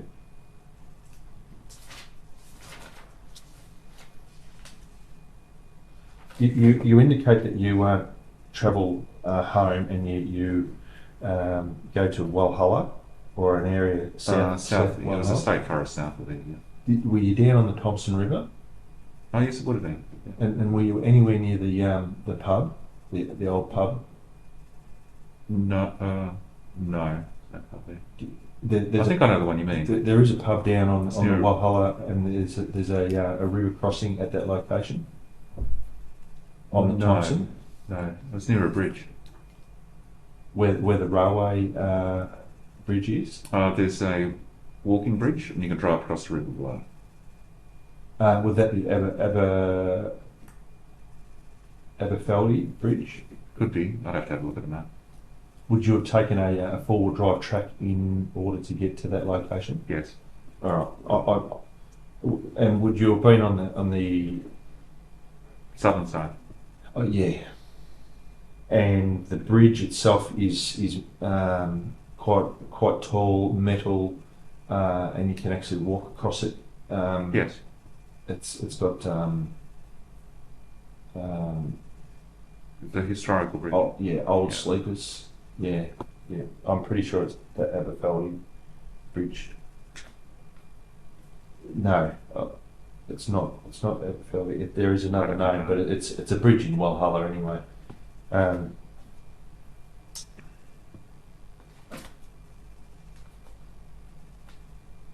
But I've been in consequence, I just slept there on the way home.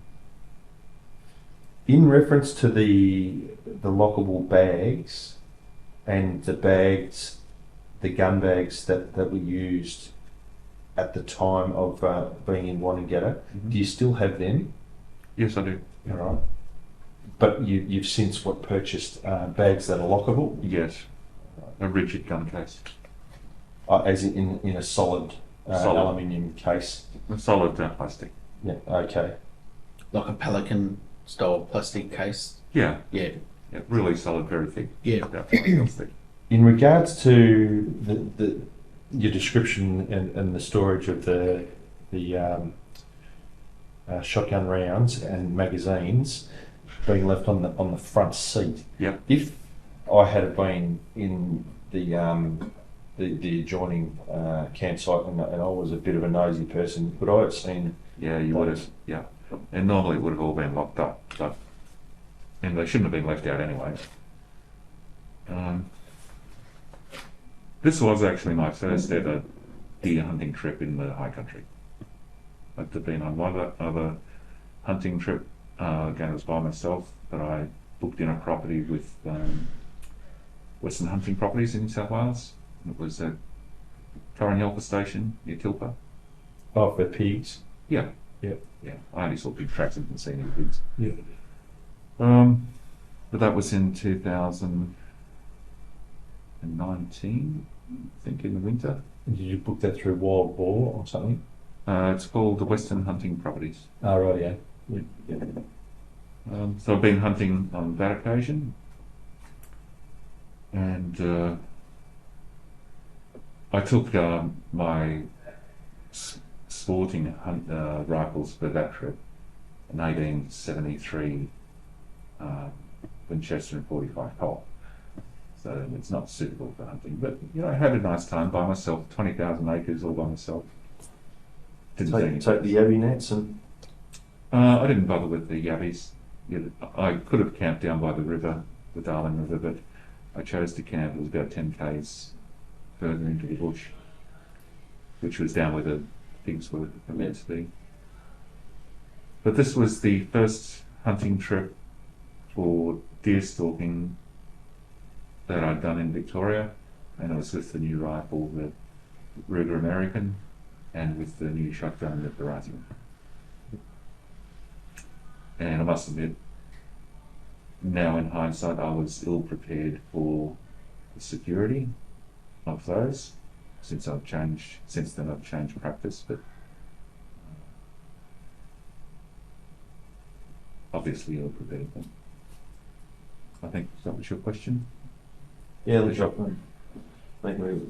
don't have any more questions, and it's become a bit of just a discussion, I think, now. I'm done. If you have a look at my setup now, I've made custom myself at home a wooden sleeve cabinet which fits in the back of the patrol, and inside that sleeve fits the plastic case which has two padlocks, one at either end.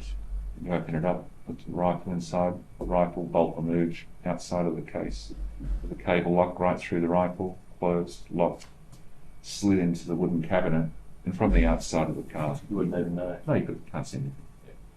It's all locked up. Yep.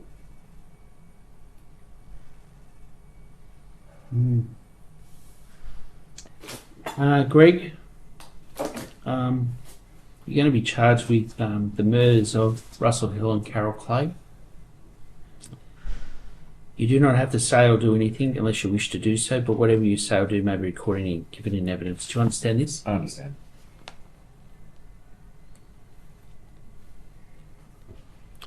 Do you wish to say anything in answer to the charge or charges? I'm innocent of murder. I haven't behaved well. I've made some poor decisions. But murder, as I understand it, I am innocent of. Greg Lynn was charged for the homicides of Carol Clay and Russell Hill. At trial, Lynn maintained that Carol was killed by accident and Russell died during a fight he started. The prosecution claimed that Lynn killed Russell and then murdered Carol as she was a witness to what had happened. The jury found Lynn guilty of Carol's murder, but innocent in Russell's case. He was sentenced to 32 years in prison with the possibility of parole.